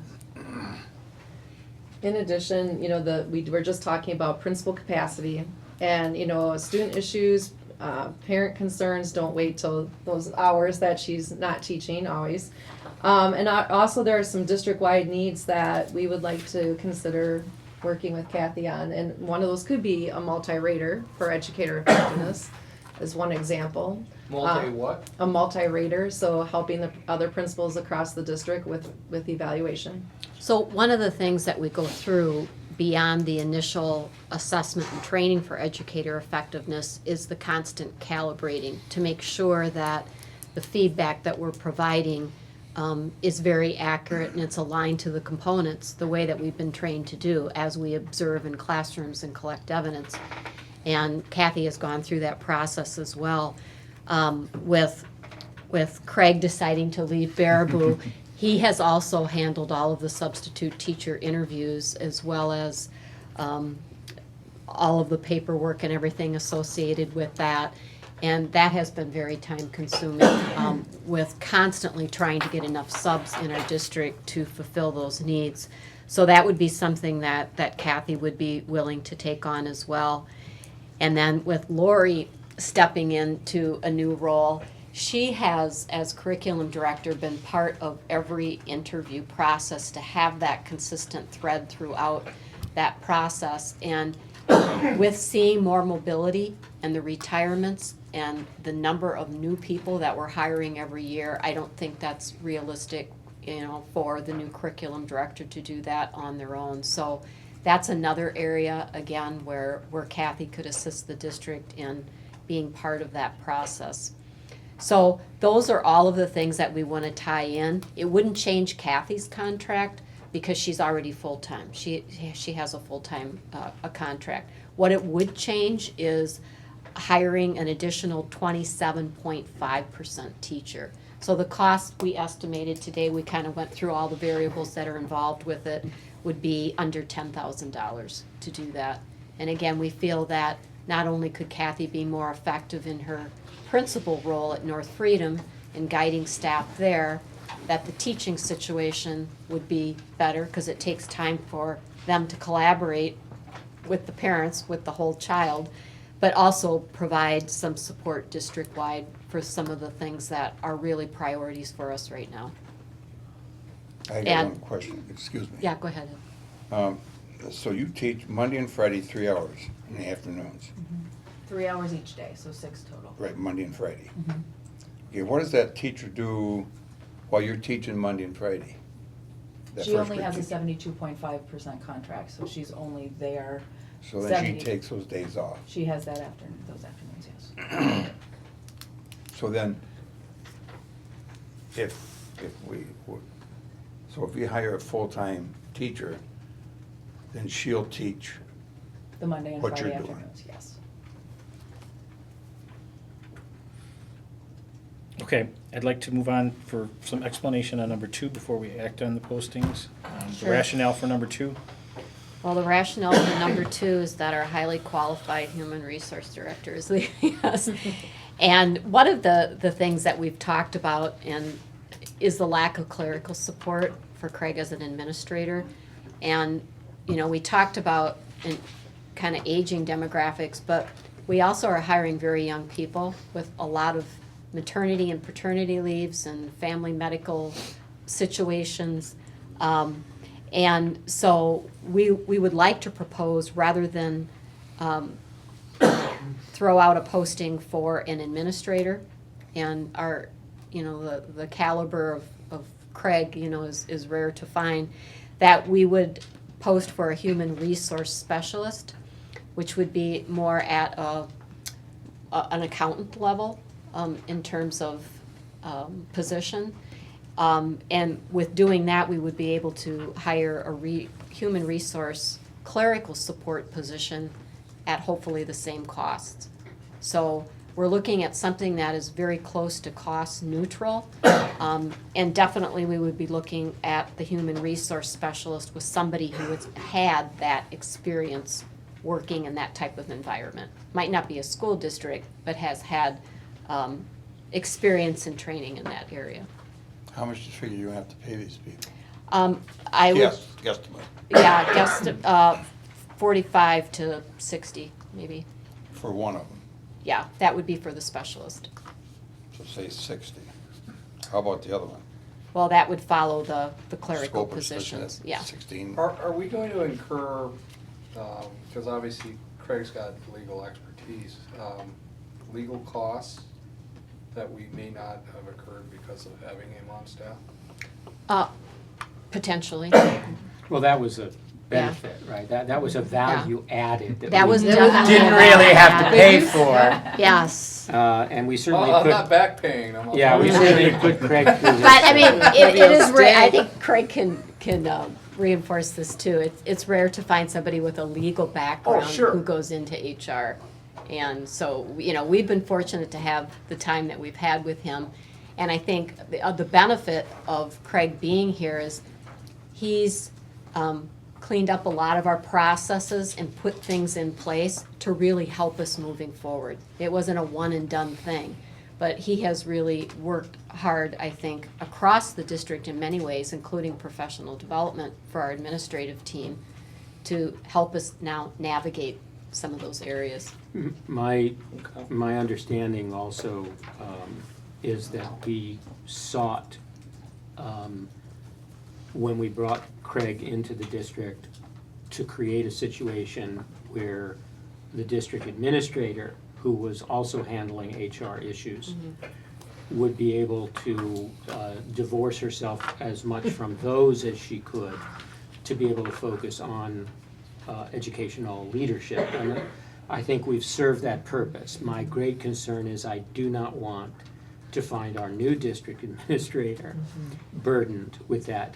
Now, I think Craig has given us a gift of organizing structure and process in such a way that there is a tremendous amount of clarity that can be managed by human resource specialists, and I'm somewhat familiar with that arena.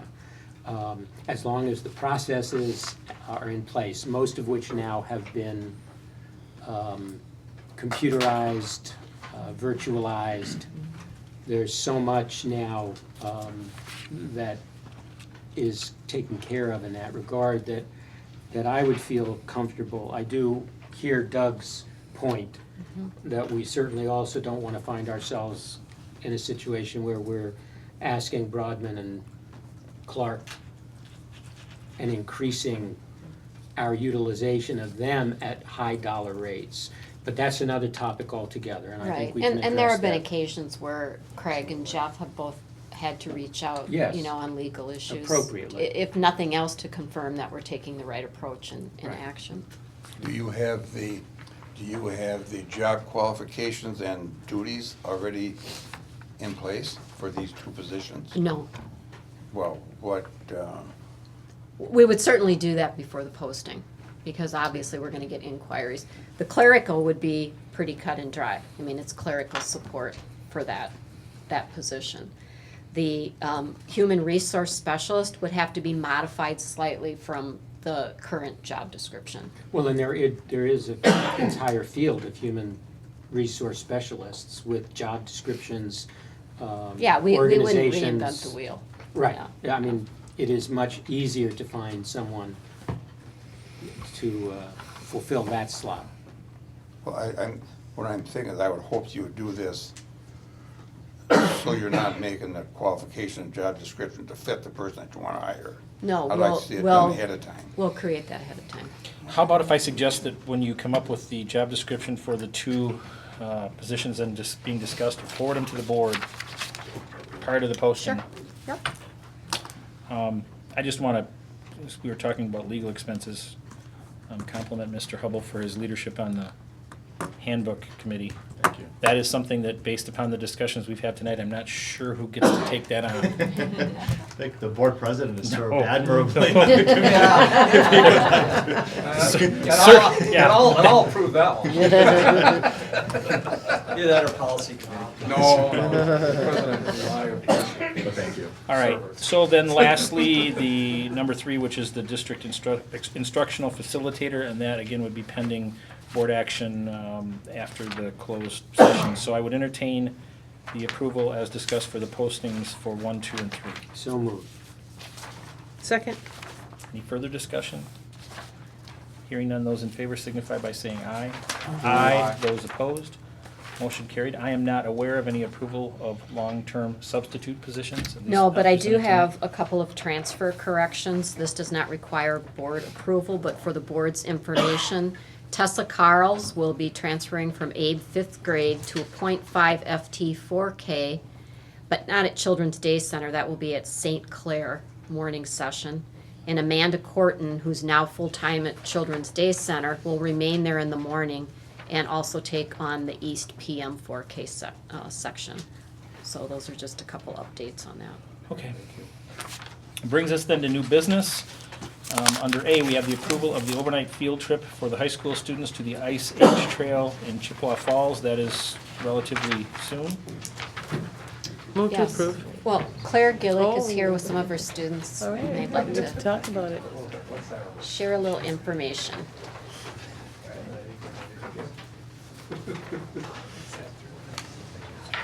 Yeah.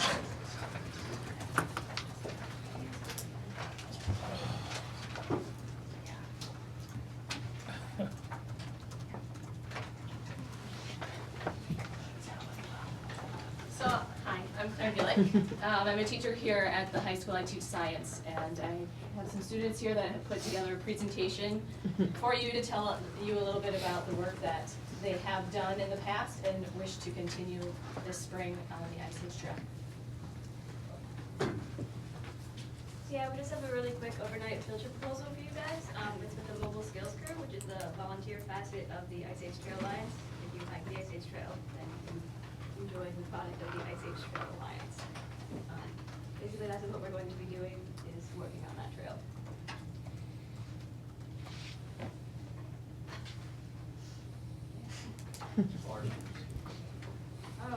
I'm Jackie, I'm a senior.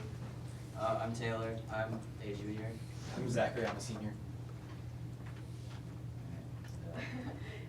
Again, if you don't know what the Ice Age Trail is, it's a national scenic trail. It goes all through Wisconsin, including Baraboo and Portage. 1,200 miles, constructed totally by volunteers, is what we are going to do. A nonprofit called the Ice Age Trail Alliance. What we will be doing is building new segments of trail as well as restoring parts of the trail. So we will be going in and there's a designated area that we will be building trail on, and then we will also be taking parts of it, and we will be taking like leaves and brush and stuff off of the trail from where it was. Why we do it. Again, it's one of 10 national scenic trails. It really brings tourism into Wisconsin. It's kind of about physical work, so it's healthy. It's a really great community. You meet a lot of people, cross-generational. It's great. Great volunteer hours. You're out there like 8 hours a day. So if that's a requirement soon, then you'll get it working through this. It's outside and cultivate our future generations. That was a little bit dramatic.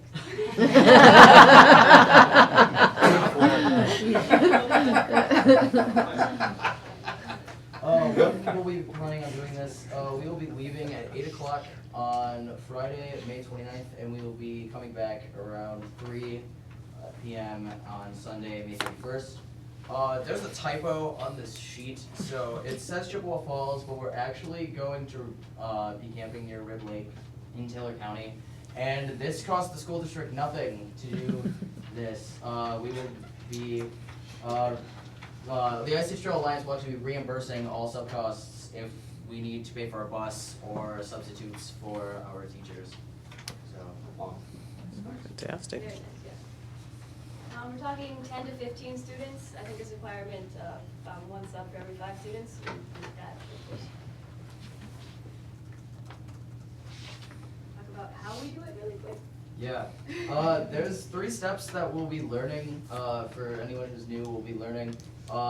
Just 3 basic steps are to form the back line, build the trail, which is what you'll actually be walking on, and then the critical edge, which is what you don't want to walk on.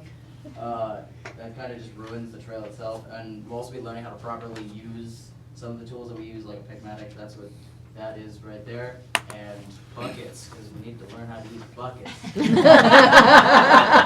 Sounds pretty high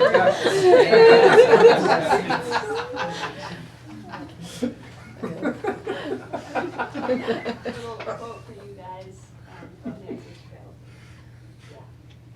So, I guess I'll just read it off. Since becoming a national scenic trail 35 years ago, the Ice Age Trail has grown new audiences, welcomed new segments, and nurtured the next generation of outdoor stewards.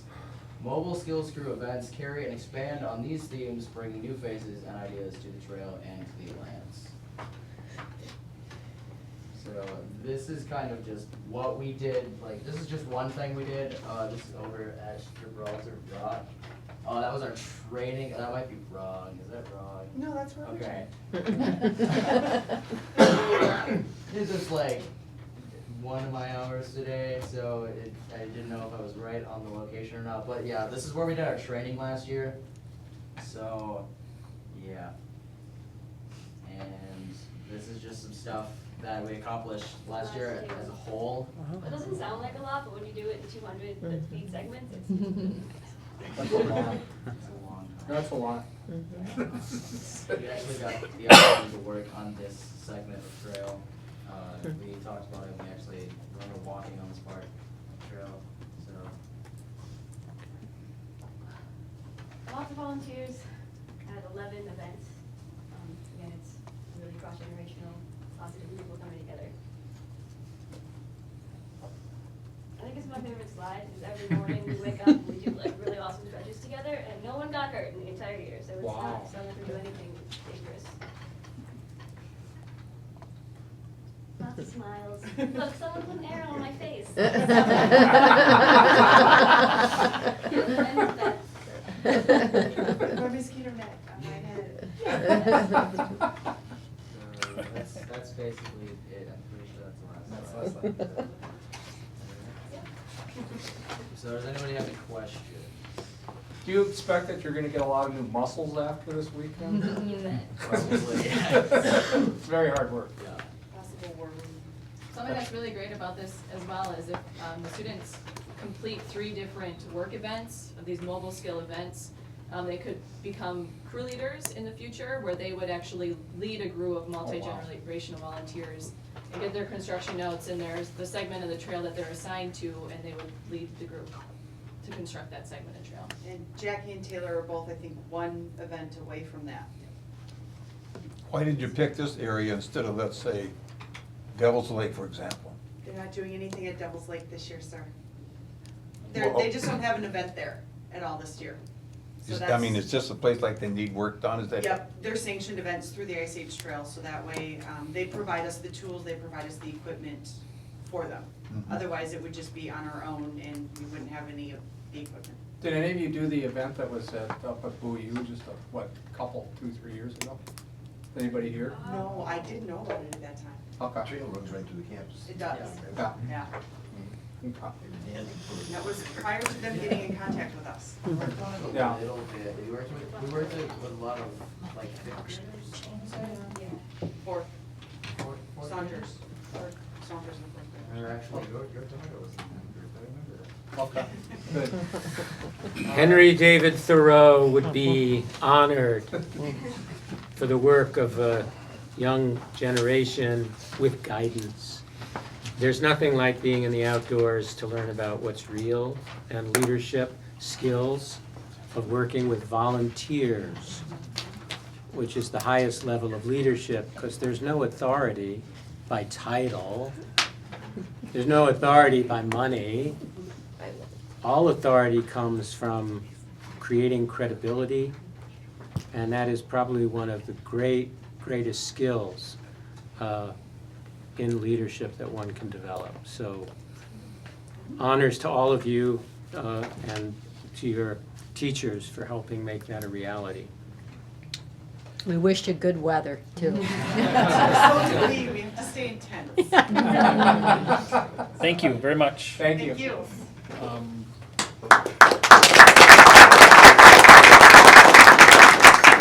Not sure if we had a motion before, but I I'd move ask to for a motion. approve the overnight field trip of the Ice Age Trail of the high school students. Second. Yeah. Motion by Mearing, seconded by Vedro. Any further discussion?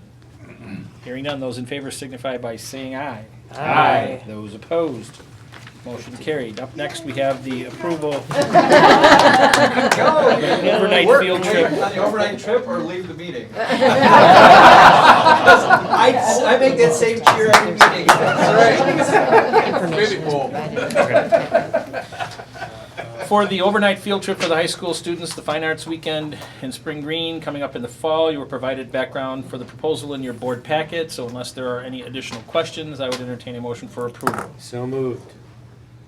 Second. Having a motion by Mr. Vedro, seconded by Mr. Mearing. Once again, any further questions? I would only say that just as one learns great skills in the outdoors, so does one learn them in the arts. I heartily approve our young people being involved in all of these extracurricular activities. Any further I discussion? just wish we could pay for them more. Hearing none, those in favor signify by saying aye. Aye. Those opposed, motion carried. Brings us to C, approval of disbursements, comes from Finance. I turn to Chair of Finance, Mr. McNevin. The Finance Committee recommends the approval of the disbursements, the approval of the insurance policy, and the approval of the Kid Stop summer fee schedule. So moved. Second.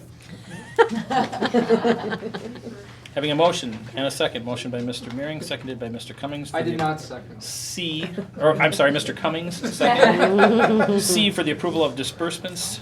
We hesitated D. on the insurance policy, but after the cheerleading presentation, we decided for all district, just saying. Students, yes. And also the summer Kid Stop summer fee schedule as presented. Any further discussion? I have a question that is $25,000 for medical coverage for a student accident, is that pretty much what other districts, the amount that other districts max out at as well? Is that common? My understanding of the policy is pretty typical to Yeah. districts. This is supplemental. Okay. Just so Further the board questions? knows, we paid a $400 claim on this policy last year. That was it. One claim, right? Two. Totaling 400 though. But, anyway, we And so the- moved to approve. The premium is the same as last year. Yeah. Yep. Those in favor of the motion as presented signify by saying aye. Aye. Those opposed. Motion carried. Brings us to what was G and became F, and that is the discussion and approval of the facility referendum bids. And I'd like to take this in kind of 3 steps. I'd like to have Jeff start off our discussion with some background. Once we've completed that discussion, we can turn to the recommendations that came from Buildings, Grounds, and Transportation for bids up to, but not including, the high school parking lot. And I would like to save the discussion for the high school parking lot for last. So Jeff? Yep, within your packet, or on your iPad, or within your packet, you have a cover sheet that looks something like this. If you could just scroll to that page. Or scroll to that, whatever, on your iPad. Within the rightmost column, you have a total budget cost from September 15th, 2014, and then you have a total bid cost from February 24th, 2015. As you go down the way, there's some cost deviations from what we saw in September, some over, some under. That's just what happens as you go through the bidding process. When you arrive about halfway down the page, you get to construction totals. And we estimated for construction totals back in September that it would be roughly $8.9 million. If you look one column to the right, after the bidding came in, it came in about $8.55 million. So it's under budget. With one asterisk, the original had GLW parking lot and high school parking lot included. Those have now been pulled out, but there still was savings to the tune of about $347,844 to be exact. You add in some other miscellaneous costs, abatement, furniture consulting fee, and then some tax savings we're realizing. And we arrive at a total budget projected cost from September of $9.141 million, and we're coming in at about $8.83 million. So again, about $310,000 of savings from what was projected early on. One item that the BG&T committee, one direction they decided to head in prior to spring break was to move from fully adhered roofs to ballasted roofs. And the thought process behind moving from fully adhered to ballasted was that you experienced some cost savings, roughly $108,000 in cost savings. And at that time, the idea was that cost savings was going to be rolled in to help pay for and fully fund the high school parking lot. So when you deduct that alternate being approved or accepted, that's how we arrive at our $8.7 million number, and we're under budget by about $419,000 at this point. So with that, I want to turn it back to Kevin to go through the bids. Okay, well, I will turn to Gary as chair of BG&T to initiate the discussion in regards to the bids. Unless you'd like me to, I gladly will. This is the whole packet that we have here? You have the- Correct. We had item number WC, where did it start at? WC1? WC01, yep, through through everything but everything but not including the parking. This Why don't might you be take this? easier. Mine is not the biggest version of all of them here. You got it there, Kevin. G&T at the bottom.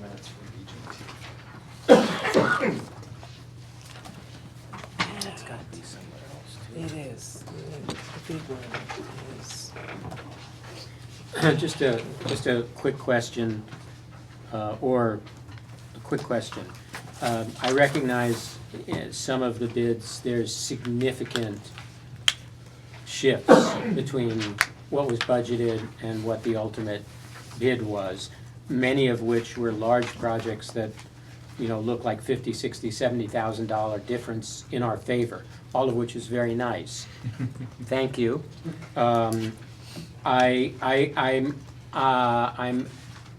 interested in being guided to what are the critical key things we should be looking at as a board. If there are any anomalies that have come up that we should be aware of.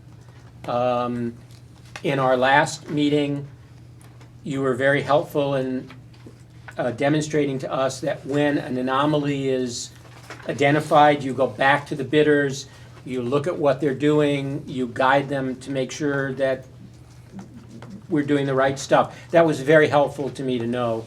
I just want to be sure, in the midst of all the numbers and all of this stuff, if there's things that just you would like to point out to us, or that should be pointed out to us, please do so. I assume that so much of this is just right on. Anything that we need to focus on, though, I would appreciate your guidance.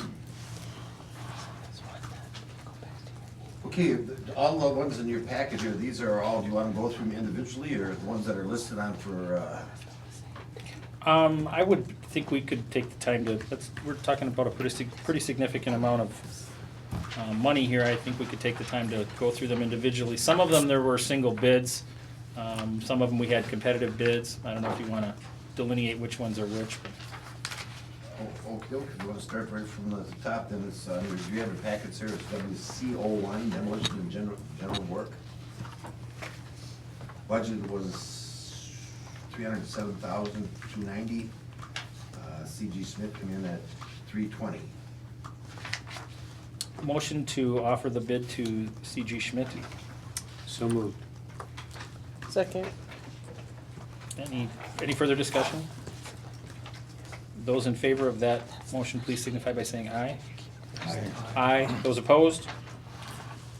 Motion carried. Okay, Gary. Next one is WCO2, cast in place concrete. Budget was $210,219. The low bid was CG Smith. There's one that was, I think the bid from Middleton was pulled. Well, they didn't bid the complete job. Okay.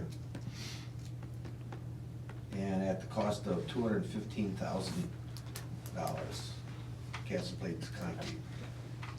I'll motion to offer the contract for the cast-in-place concrete to CG Schmidt for $215,000. Second. Further discussion? Hearing none, those in favor signify by saying aye. Aye. Those opposed? These, by the way, these we all went through on BG&T and stuff, so that was quite a while ago. I think everybody had a chance to go through the list here. I mean, if you have any questions, just let me know. Okay, WCO5 structural steel. The bid. Oh, we got No, four. you missed masonry.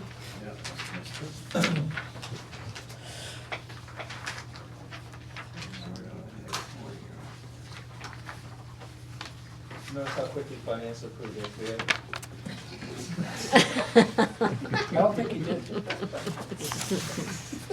You don't have it? All right, WCO4 is for masonry.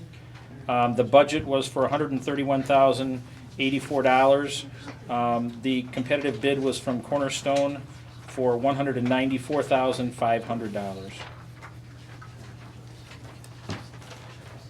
I'll make that motion to offer the contract to Cornerstone for $194,500.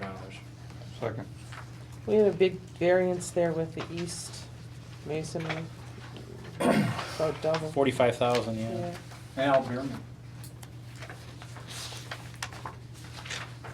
Were those discussed at BG&T? Yeah, they were. Okay, I believe. If you would like a recap, I'm sure that we can I accommodate just want to that. like to just have an understanding when there's a variance, why, I mean, was something was found that was different than when they originally looked at it? That would be, C.G. Schmidt would like to comment. I think in that particular case, if we look at work category 3, there's precast concrete, which falls into work category 4, the mason included that. I think in this particular case, the budget is underrepresented, that budget is for masonry only, it doesn't include precast. Okay. If you look at the summary sheet, masonry and precast should be in the enclosure as well, which shows a slight overage as well. Okay. But then the roof shows the credit, so it's just one of those things with how we accounted for masonry. When we budgeted, typically it's separate for precast. Precast are things like sills, decorative stones and things like that. Okay, but again, I mean, we obviously have a committee that really covers this in really great detail. But I mean, this is our, kind of our public meeting, where we do a video on it too, is that obviously there's overages and there are underages, and so these things do occur. It's just in the end is that we come pretty close. In this case, we're under, we're in good shape. I'm not gonna go do that line by line, but I just wanted to find in one instance when we're talking about that, so I'm okay. Spent my Friday night. Okay, so I made the motion. Was there a second to the motion? Mr. Cummings said second. Any further discussion? Hearing none, those in favor of the masonry to Cornerstone signify by saying aye. Aye. All right, Gary, are you back? Why don't you keep going, mine is moved up here somewhere along the line, come on All over right. somewhere. You're just mad because I called you Jerry, I understand. I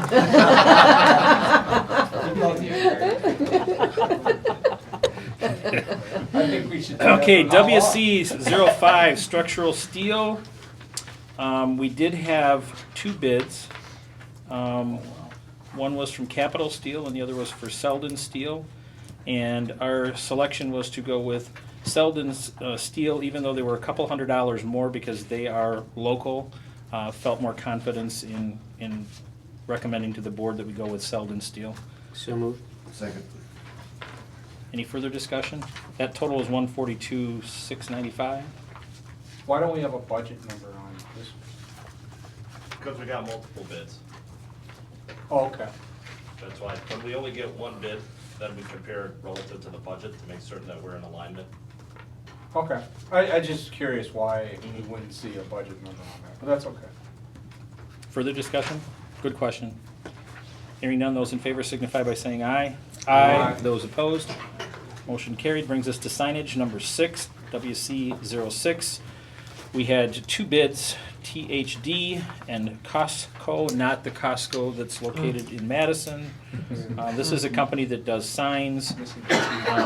The bid was for $11,658, and I would make that motion to offer the signage contract to Costco. I will second it.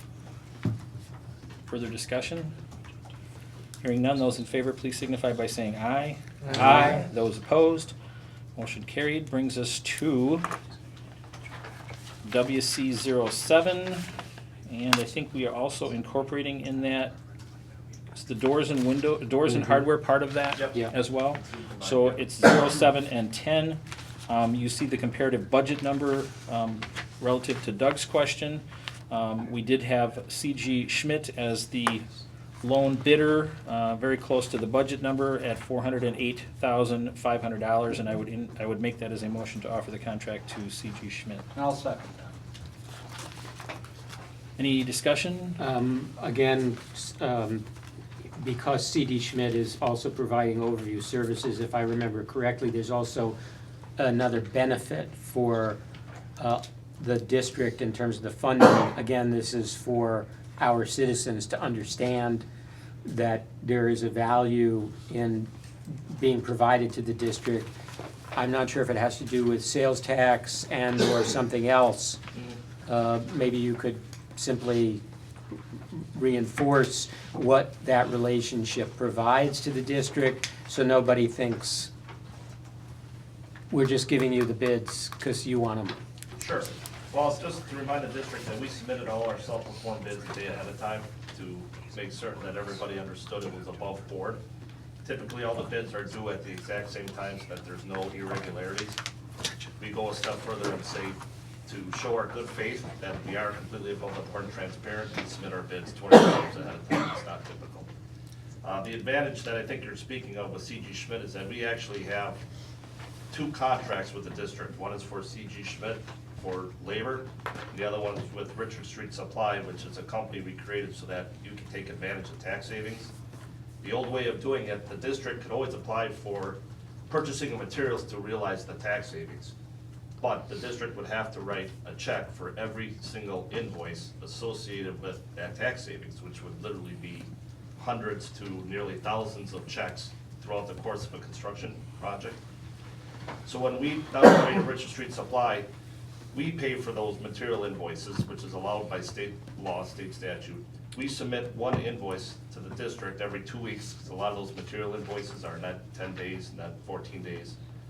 And then the district pays us one check. So we handle all the administrative expenses, and the district essentially literally only writes 1 or 2 checks every month. So it cuts down on the administration expense and the tracking for the district. Thank you so much. Any further questions? Hearing none, those in favor, please signify by saying aye. Aye. Those opposed, motion carried. Brings us to number 9, WC09, which is metal panel. Did we do the 8. roofing? We have previously approved the roofing, to my understanding. You'll actually do that later on. Oh, it's at the bottom. Yep. Okay, okay. Sorry. So the numbers are gonna be a little bit out of order, because some of them were previously approved, so. Okay, that's fine. I'm just confused. Okay, we have WC09, which is a metal panel. You have a comparative budget number of 59,450. The bid and the recommendation is for Musa, and that is for $61,019, and I would make that as a motion. Second. Any further discussion? Hearing none, those in favor, please signify by saying aye. Aye. Those opposed? Motion carried. Brings us to 12, WC 12, which is metal studs and drywall. We did receive 3 bids for that project. The recommendation from BG&T is to go with Stats and Harrop for $238,001, and that was the low bid, and I would make that as a recommendation and a motion. Second. Any further discussion?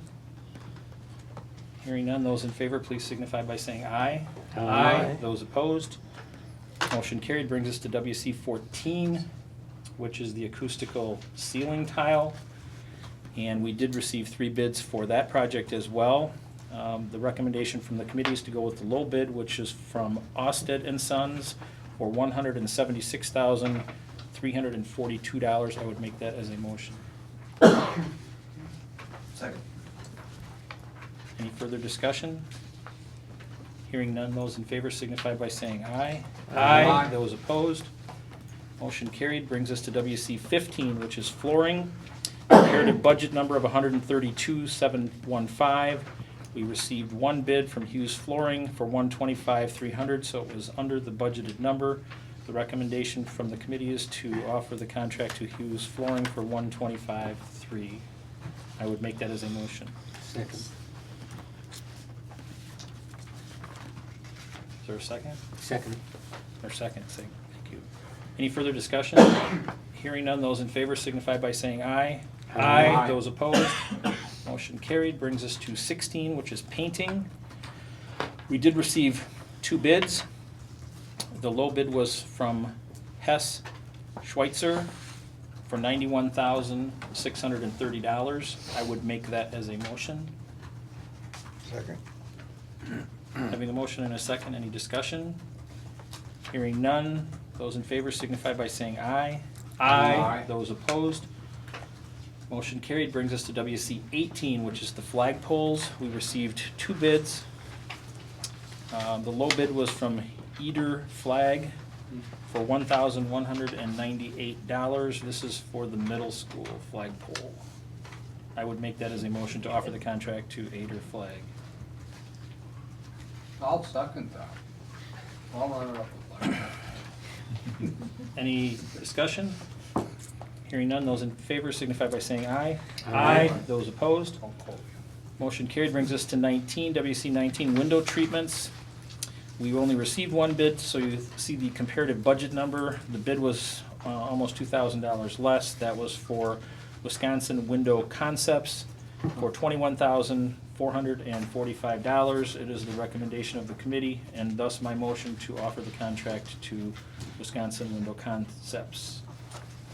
Second. Having a second to the motion, any discussion? Hearing none, those in favor signify by saying aye. Aye. Those opposed? Motion carries, brings us to 25, which is the asphalt paving. We received two bids. The low bid was from Gasser Construction.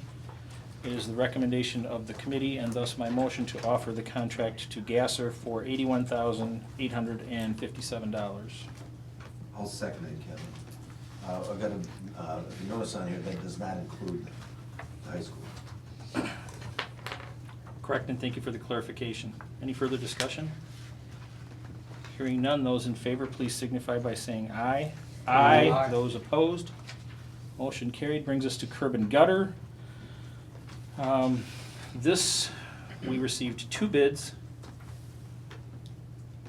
And I'm not sure about the numbers here not adding. Okay, for 24, I'm sorry, I'll take that back. We only received one bid for that particular project, which was for Al Bierman, and that was for $2,400, and the bid came from Parisi, and it is the recommendation of the committee to offer that to Parisi for $2,400, and that would thus be my motion. Second. Any further discussion? Hearing none, those in favor signify by saying aye. Aye. Those opposed? Motion carried, brings us to WC 27, which is fencing. We received two bids. One, the low bid was from American for $5,485. It was the recommendation of the committee, and thus my motion to offer the contract to American for that amount. Second. Any further discussion? Hearing none, those in favor please signify by saying aye. Aye. Those opposed, motion carried.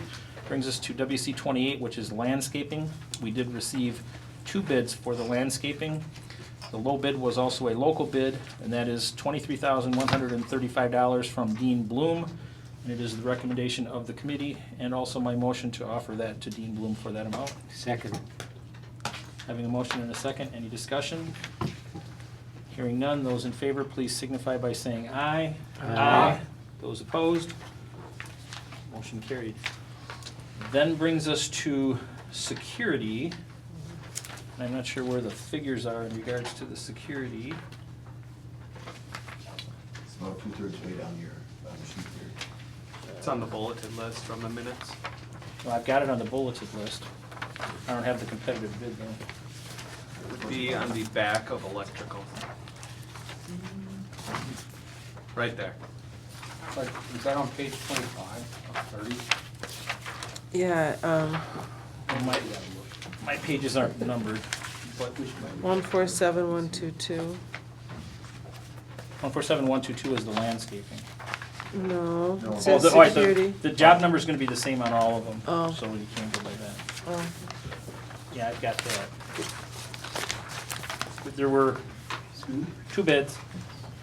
One was from IBS, the other was from H&H. The low bid was from IBS for $152,255. It's a recommendation of the BG&T committee, and thus my motion to offer it to IBS for that amount. Second. Any further discussion? Hearing none, those in favor, please signify by saying aye. Aye. Those opposed? Motion carried, and I think we already did what was on my list last, which was the roofing. Or did we not do 08? I have to look back. I don't think. I don't think we. We didn't do 08? Okay, so Well, we WC skipped. 08, which is the roofing. right, we skipped that. The recommendation is for long life. And this is for, it's kind of a, got a little bit of several parts to the motion here, so let me try and pull it together.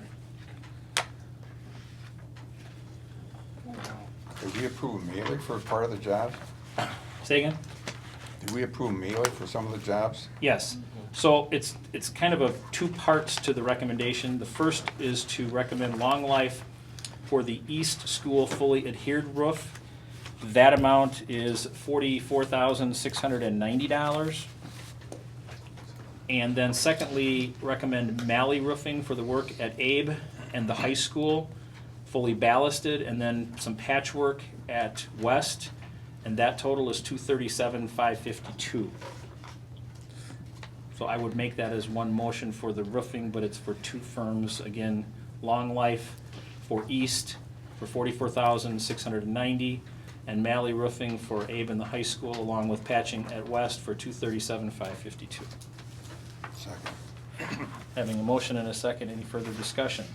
What did you say the per cost was? I think it's more than 237, Kevin. 237,552 was just for the I've got for the 263 alternate. For the high school, I got 263,618, 5,000 for West, and 76,804 for Cal Beerman. For a total of 395,039, is that right? Is that for the fully adhered? Well, that he's that's the looking at? fully adhered. Oh, okay.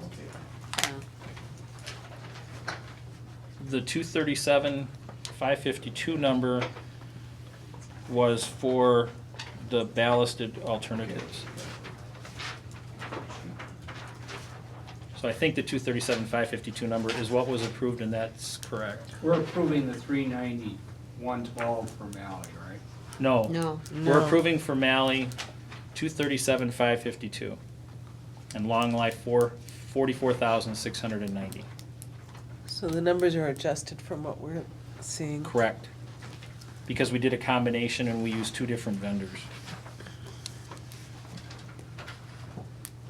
If you're looking at, does yours have highlights on one column? Yes. Highlights. Okay, if you So look it's at very the confusing with the the numbers you're highlighted, giving. under Long Life, you see highlighted 44,690. Yeah, Okay, so we are recommending that we utilize their number for that project. that part, yeah. And then if you look to the left, under Malley, where you see the other highlighted numbers, Mm-hmm. and if you see there's 1A and 1A, A1 and A2, A2 is the reduction because it's the ballasted. Okay, so we have numbers up above, but then there's reductions below. Yeah, A-2 and H-2 subtract monies out because we went with the ballasted option, or are recommending going with the That ballasted makes option. sense. I'm okay. Any further discussion? Those in favor, please signify by saying aye. Aye. Those opposed, motion carried. Lastly, we have the high school parking lot. There was considerable discussion, Do we have that under a particular WC number? No, I don't think we have it at all. no. Oh, yeah, it's the new piece. I'm not sure where we want to start the discussion. Would but- you like me to do a financial breakdown real quick? Yeah, I think that would be All right. advantageous. I handed out a document, looks like this, some red on it, some green on it. Bring them back to holidays. That's careful with my Let's word make choice. it simple. So if you look at the financial We breakdown. appreciate the colors. I appreciate the colors. I'm happy to bring that in. I appreciate The first table that you see there, it says financial breakdown, and that first line, it says current referendum budget. So everything that you've approved now at the last two board meetings leads you to that number, that 8,722,967. And if you pulled that sheet back out in that bottom right-hand corner, that's the number that you would see is the total cost, after the ballasted roofs and all of that. I think what you're about to discuss is whether or not you want to do the high school parking lot. You have three different options in front of you. At the BG&T committee, it was discussed that this option would be done. That by no means binds you to doing that option, but that's the number that I've utilized here just to demonstrate something to you. So if you take that current referendum budget, you add on that high school parking lot cost, if you do it that way, the first option that you'll see on that list, you get a subtotal of $9.546 million as the total cost of the referendum projects. The referendum budget for construction was $9.141 million.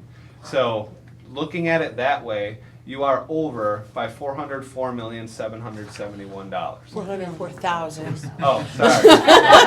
Just saying. I'm thinking about like the Milwaukee Bucks new arena or something like that. Craig knows I always have the Bucks on my mind. All right, so the overage is about $405,000. We've been doing these non-referendum projects that were approved in 2013, and Dan has been doing these projects. We've been working through them, and we can complete, and I went into this in a ton of detail with the BG&T committee. I'll spare you that. Just understand that all of those projects are getting completed, and we're still going to have a surplus of $447,000. So when you look at the referendum overage, if you do the high school parking lot, it could be covered by those non-referendum funds. And I have checked into it with Baird and our financial advisors, and we are in the clear to use those dollars to assist with this high school parking lot project. So if you did decide to use that surplus to cover the overage, we would still have about $43,000 left in non-referendum funds, the $2.5 million borrowing that was done in 2013, to apply towards other areas that you see fit. I included some of the other needs that we have. There's a server need for the cameras that are being installed throughout the course of the referendum. That would be $33,000. There's some switch room work that needs to be done at the middle school. There's an estimated price there. And then there's a couple other items on this list, including the GLW parking lot, which was a discussion point at the last BG&T meeting as well. So I just wanted to provide you with a picture of the financial breakdown of what's going on here if you do decide to go with the more expensive option related to the parking lot. So at this point, I would think you'd want to have a discussion regarding the parking lot and what the board thinks is the best direction to head. Well, refresh me as to what was the original budgeted referendum number for the parking lot? About 183,000, I believe. Okay, so just so the board has a context, originally, the line item for it was I don't have it here, 183,000. but I believe that's what it was. Approximately correct, yeah, that Okay. was to mill it and resurface it. So from that number that we had previous to the referendum passing, a number that we used going into the referendum, Eric, as long as you're here, how did the recommendation go from that number to 800. the 800 number, $800,000+ we see in front of us now? Sure, well, what we did is we took a look at the lot to determine exactly what was happening and why was it failing. So that's where we then engaged, point of beginning, to come in and do some boring of the lot to see exactly what was happening. Because the last thing we wanted to do was spend $183,000 on a lot, and then 3 years later, we're getting a call back that it looks similar to what it does today. And so I think I'll turn it over to you if you want to come up with the results. But ultimately, there's a major issue with subsurface drainage and moisture in the subsurface of the lot that is leading to the failure. Yeah, we and Jim Lundberg is our project manager on this. He's on vacation, so I'm covering for him. So I know 95% of what he put into the design. We can add a little extra, but CGC did some borings out there, and he determined that there was about 4 inches of blacktop and about anywhere from 4 to 12 inches of gravel throughout the parking lot, and then the subbase underneath that is silty sand, lean clay, which is not a very good base to build parking lots on. So I understand that the parking lot's been there for quite a while, maybe 20, 30, 40 years. I contacted the testing company today, and we were just brainstorming on how could we do anything to scale back our design. Because the way Jim designed the project was to put in your bus loop area, 4 inches of blacktop, 12 inches of gravel, and then to cut out 1 foot of the poor subgrade and replace that with a breaker run, which is bigger stone to help drain and make that poor soil. And then in the parking lot, we did 3 inches of blacktop, I think it was 9 inches or 8 inches of gravel, and then the same 1 foot of breaker run. to help drain that soil. And so we were kicking around ideas on, could we just, mill or peel off the blacktop and pave right on top of that old gravel? If that gravel is potentially 20 or 30 or 40 years old, it went through 30 years of freeze thaw. And the gravel itself, 20 years ago, 30, 40 years ago, was not, crushed and it's probably not as stable as new gravel would be. So there's probably a significant risk that if you just put the new blacktop on it, the life expectancy of that blacktop is harder to say it's gonna last you 3 or 4 or 5 years before you may see some cracking or some stress to it. So that what really drove, and once we got the borings and we did a little history on what was underneath the soil, we decided to go with probably we'll call it the most conservative design to protect that blacktop surface for a long time, probably longer than anybody in this room, but probably, it'll be another 20, 30, 40 years, I don't know if I wanna say 40. The lifespan of blacktop, the engineers say is 20 years. We've seen it 25 and 30 before, a lot of schools are replacing it. So our design is very conservative. It's gonna give you the best opportunities to, have the life expectancy of that blacktop last the longest. So within effectively what we're doing, because of the silty clay subgrade that we have, is creating a bathtub. So the entire pit gets lined with a erosion control material, we put drainage lines underneath, then we backfill it with the stone, then we crush it, do a crush layer that's compacted, and then we pave it. So that any moisture that gets trapped underneath the slab then has a route to go to a manhole or a catch basin, which then drains to a bioretention swale. Basically, it's a above surface pond, but it's not gonna be holding water. And then the water dissipates over time. Does that make sense? Because it didn't to me when I first saw the plan. Well, Looking at the lots. yeah, I fully understand that, but I think that a piece that was missing that came into play in the last week, at least clarification for me, was what happens when you dig it up, that you're not obligated to watch out for if you resurface it. And by that I mean a retention pond, et cetera, et cetera, et cetera, and that's what's dramatically escalating the cost. Correct. If we were just to mill the surface, we don't have to do the bioretention pond, surface catch basin, if you will, because the lot's already there, we're not really doing anything to impact it. However, when we take the step to where we start digging things up and modifying the drainage, that's when I believe that the code requirement kicks in. And says, okay, now you're starting to mess with things that weren't that way before, now you have to create a bioretention swale. Where would the pond be located? Yeah, the pond is really located right southwest parking lot, the parking lot obviously sheets all the way to the south, I believe that's south of my map here. Kind of off to the left, and we actually have to berm it up a little bit, because it's all sloping downhill there already. And it's a bioretention pond, so you're right, there's not water in it. There'll be water in it when it rains. The soil is so poor that it won't infiltrate into the ground, it runs off. So we had to create, and that's where it gets a little expensive, you have to bring in engineered soil. So all that parking lot water runs into this detention area. It builds up a little head, it fills up, the solids fall out of it, it cleans it, and then it goes through that engineered soil and out into the city storm sewer. So there's definitely more cost.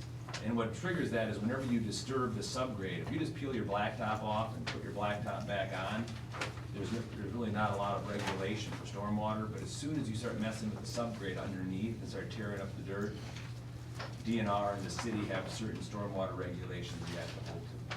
So what I heard was earlier that in order to just repave or do cosmetic work, but reasonable work, was $120,000?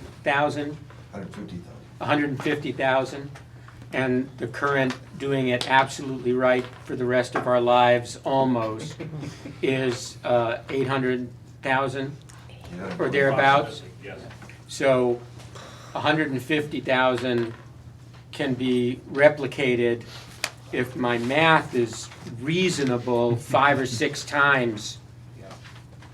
And if the top lasts 3, 4, 5 years, and then we have to redo it again for 150, we can then do it again every 5 years for another 150 without going into the issues that are raised by going below the surface, as you've said. So I understand that.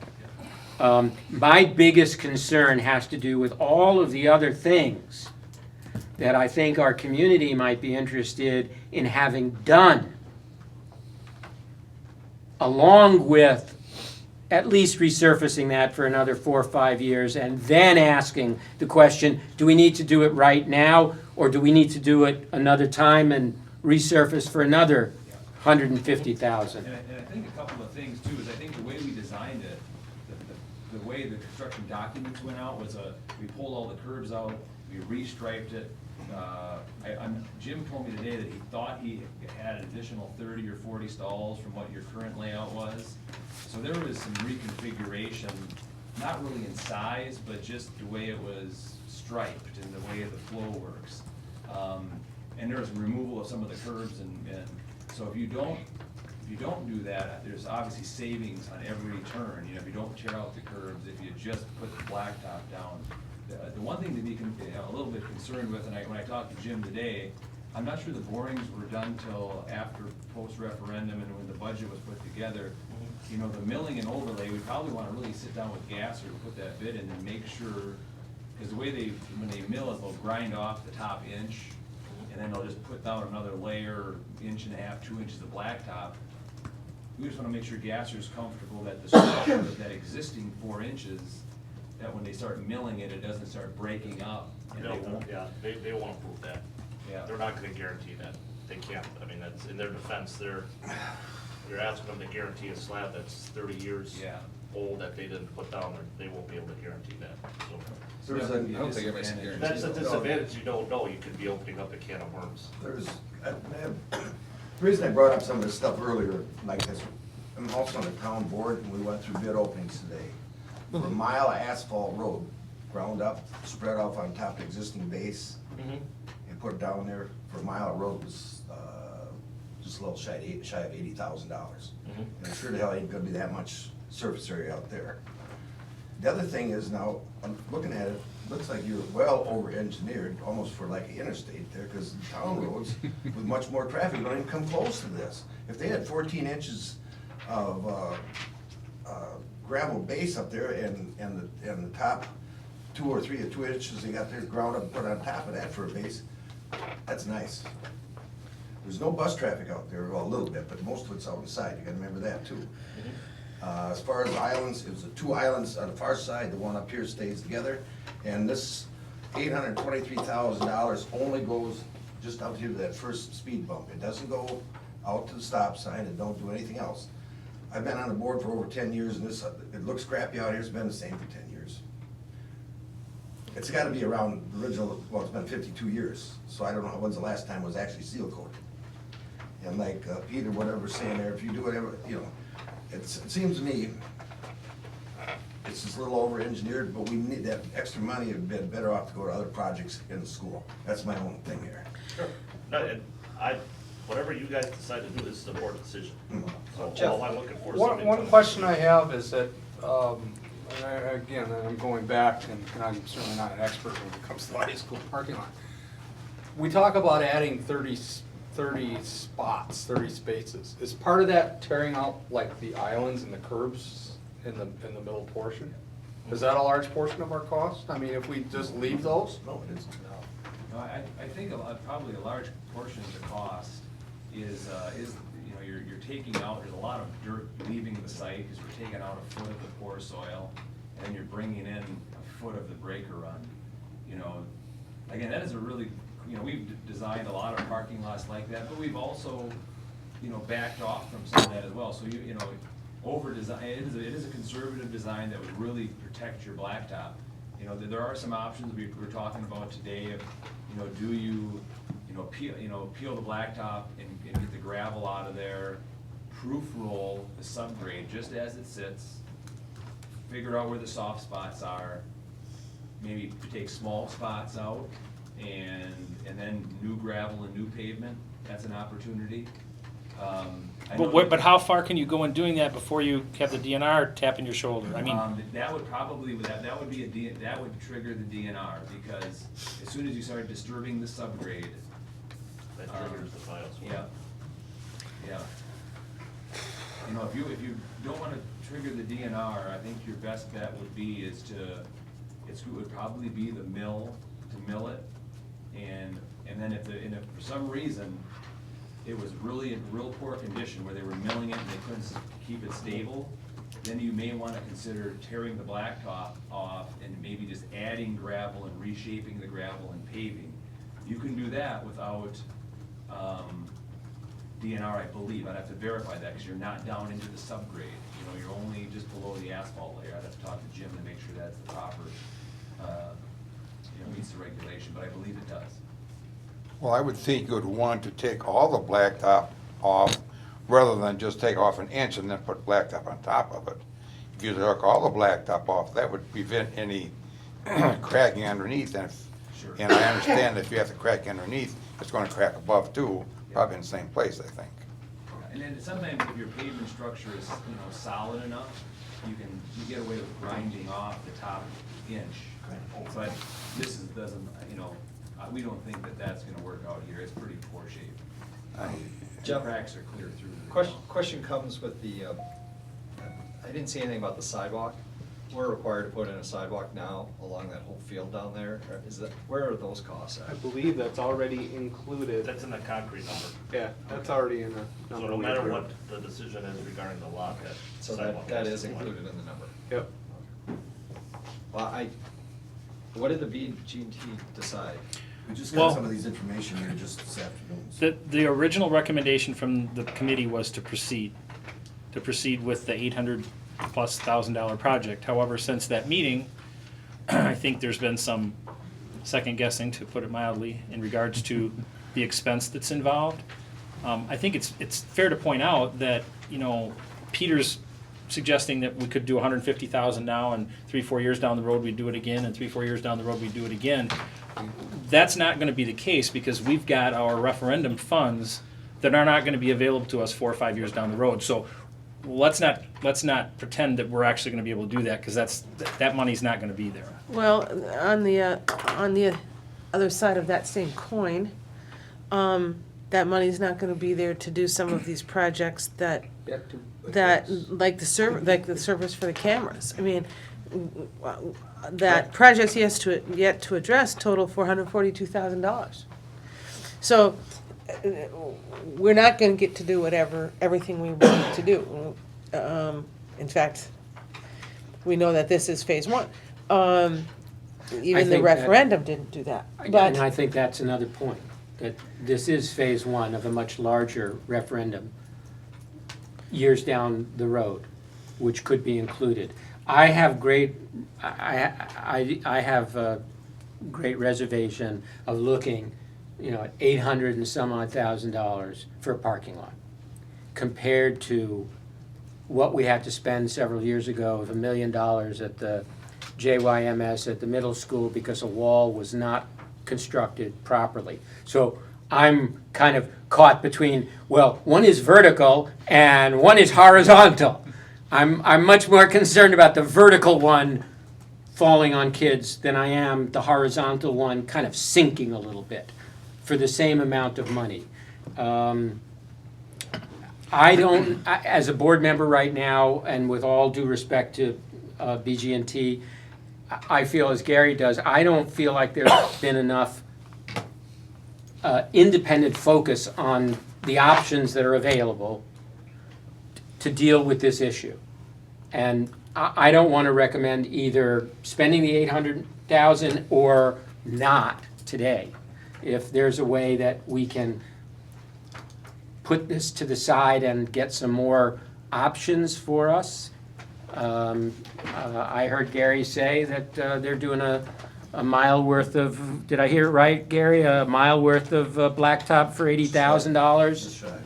So if that opens up to me, we ought to be looking at what they're doing and whether that's applicable to what we can do here before I could vote to approve $800,000. I have one question. What on this 240 thing, that's basically pulling the asphalt and then coming in, putting more gravel on top of what's already there and then paving? Is that what that is, the 240,000? Yep, and curb and gutter. And curb and gutters on all of them though, right? Correct. Except for option 3, the mill and overlay. The curb and gutter would remain, the dollar amounts that are there would be to repair what we have, and that's an allowance.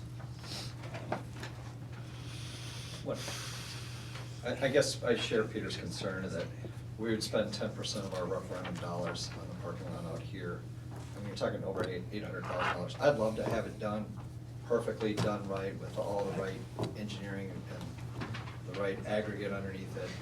But that is a cost that, to me, doesn't justify what we're trying to accomplish. I had a similar experience in this when I was on city council. For those of you who remember that what Water Street used to look like, Water Street was a washboard that looked as bad as this, if not a lot worse. And we were waiting, it led to the Circus World Museum, the biggest tourist attraction in town, millions of visitors, and we had to do something, but the state was gonna come in and rip it up in 3 years. So we didn't wanna spend, $1 million to rebuild it, so we had Gasser come in and relay a patch over top of it. And 3 years later, that patch looked identical to the day after they laid it. And we got lucky. I'm not saying that's what's gonna happen out here, but I think if you essentially recap this, redo it, recap it, you increase the integrity of the watershed. If the water then leaves, instead of finding every crack, obviously the water can't go 2 feet without finding a crack. But if it's designed right and drained right, plow it right, we don't have those cracks that are gonna be curbs that the water gets down and underneath the blacktop. You're essentially, in my mind, capping it and creating a dramatically better solution at a lower cost price. What if we ask for all options to be placed on the table and on the agenda for the April 13th meeting, and we'll revisit it? I think it's time to think about it some more. So, I have one more question. So if we, which I'm not saying I'm for, but if we spend $823,000, that doesn't mean that blacktop isn't going to crack in 5 years. Right. And so even if you took all the blacktop out and replaced it, if it cracks in 5 years, you're still ahead a few $100,000, the way I look at it, right? Yeah, you're gonna get some type of stress cracking in that no matter what, you know? Right. So, and what's really hard, and when we put that together, we were conservative with the design, and we just know that, your parking lot is something that, for us, the community is gonna drive through, for everything, for football games, for Christmas programs, so they're constantly on it. So that was something that we were just ultra sensitive with the design group. We just didn't want to take the risk of a poor parking lot and then, so without talking and having this conversation. I think if we decide as a group to move forward with doing something less, and then there is some, cracking or some cosmetic things that happen, we've talked about it. So. That's your normal maintenance, and I'll ask about crack filling and seal coating and stuff. I mean, Well, and I'd invite you guys out to Wisconsin Metals. I mean, we paved a half an acre of parking lot with Gasser on top of foundry sand. And every day in and day out, I have 50 trucks weighing 50,000 pounds doing U-turns on that parking lot. Is it gonna last 20 years? Probably not, but, I think it looks pretty darn good for, you can see what kind of wear and tear it takes. I just think that if the underlying concern is that we're doing it on the cheap and the parking lot's gonna last, I don't think that's a fear that you have to put a lot of stock into. Okay. Will that goof up your schedule if we vote on it? No, we got plenty of time for that. It means you'll get to see us again in 2 weeks. I was hoping to anyway. Okay. Me too. All right, thank you. I don't think we have anything left for the referendum. I think we're concluded. I would thus entertain a motion to go into executive closed session as per the stated statute. I so move. Second. Roll call, Cummings? Yes. McNevin? Mearing? Yep. Mortimer? Engagement here. And I've been very happy to explain to them the process that we went through. My vote, which was 1 of 7, was in favor of that. And that individual, who's very highly ranked in this community, said, I just wanted to make sure, you know, I wanted to make sure I'm fine. And I think that's what we need to be able to do as board members. Well, some of that stuff should be shredded, like, Great. We are reconvening in open session from closed. I would entertain, first of all, a motion to offer compensation for the district accountant starting July 1st, 2015 with an increase of 6%. Having a motion by Mr. McNevin, seconded by Mr. Bedro. Any discussion? Hearing none, those in favor signify by saying aye. Aye. Those opposed, motion carried. I would also entertain the offering of a contract for the Director of Teaching and Learning to Jane McMahon for the salary of $99,000 to start July 1st, 2015. So moved. Second. Having a motion by Mr. Bedro, seconded by Mr. Mearing. Any discussion? That's a year-round job. That is 260 days. Any further discussion? Hearing none, those in favor please signify by saying aye. Aye. Those opposed, motion carried. Congratulations to Jane. Entertain a motion to adjourn. Those in favor? Aye. Those opposed? Thank you.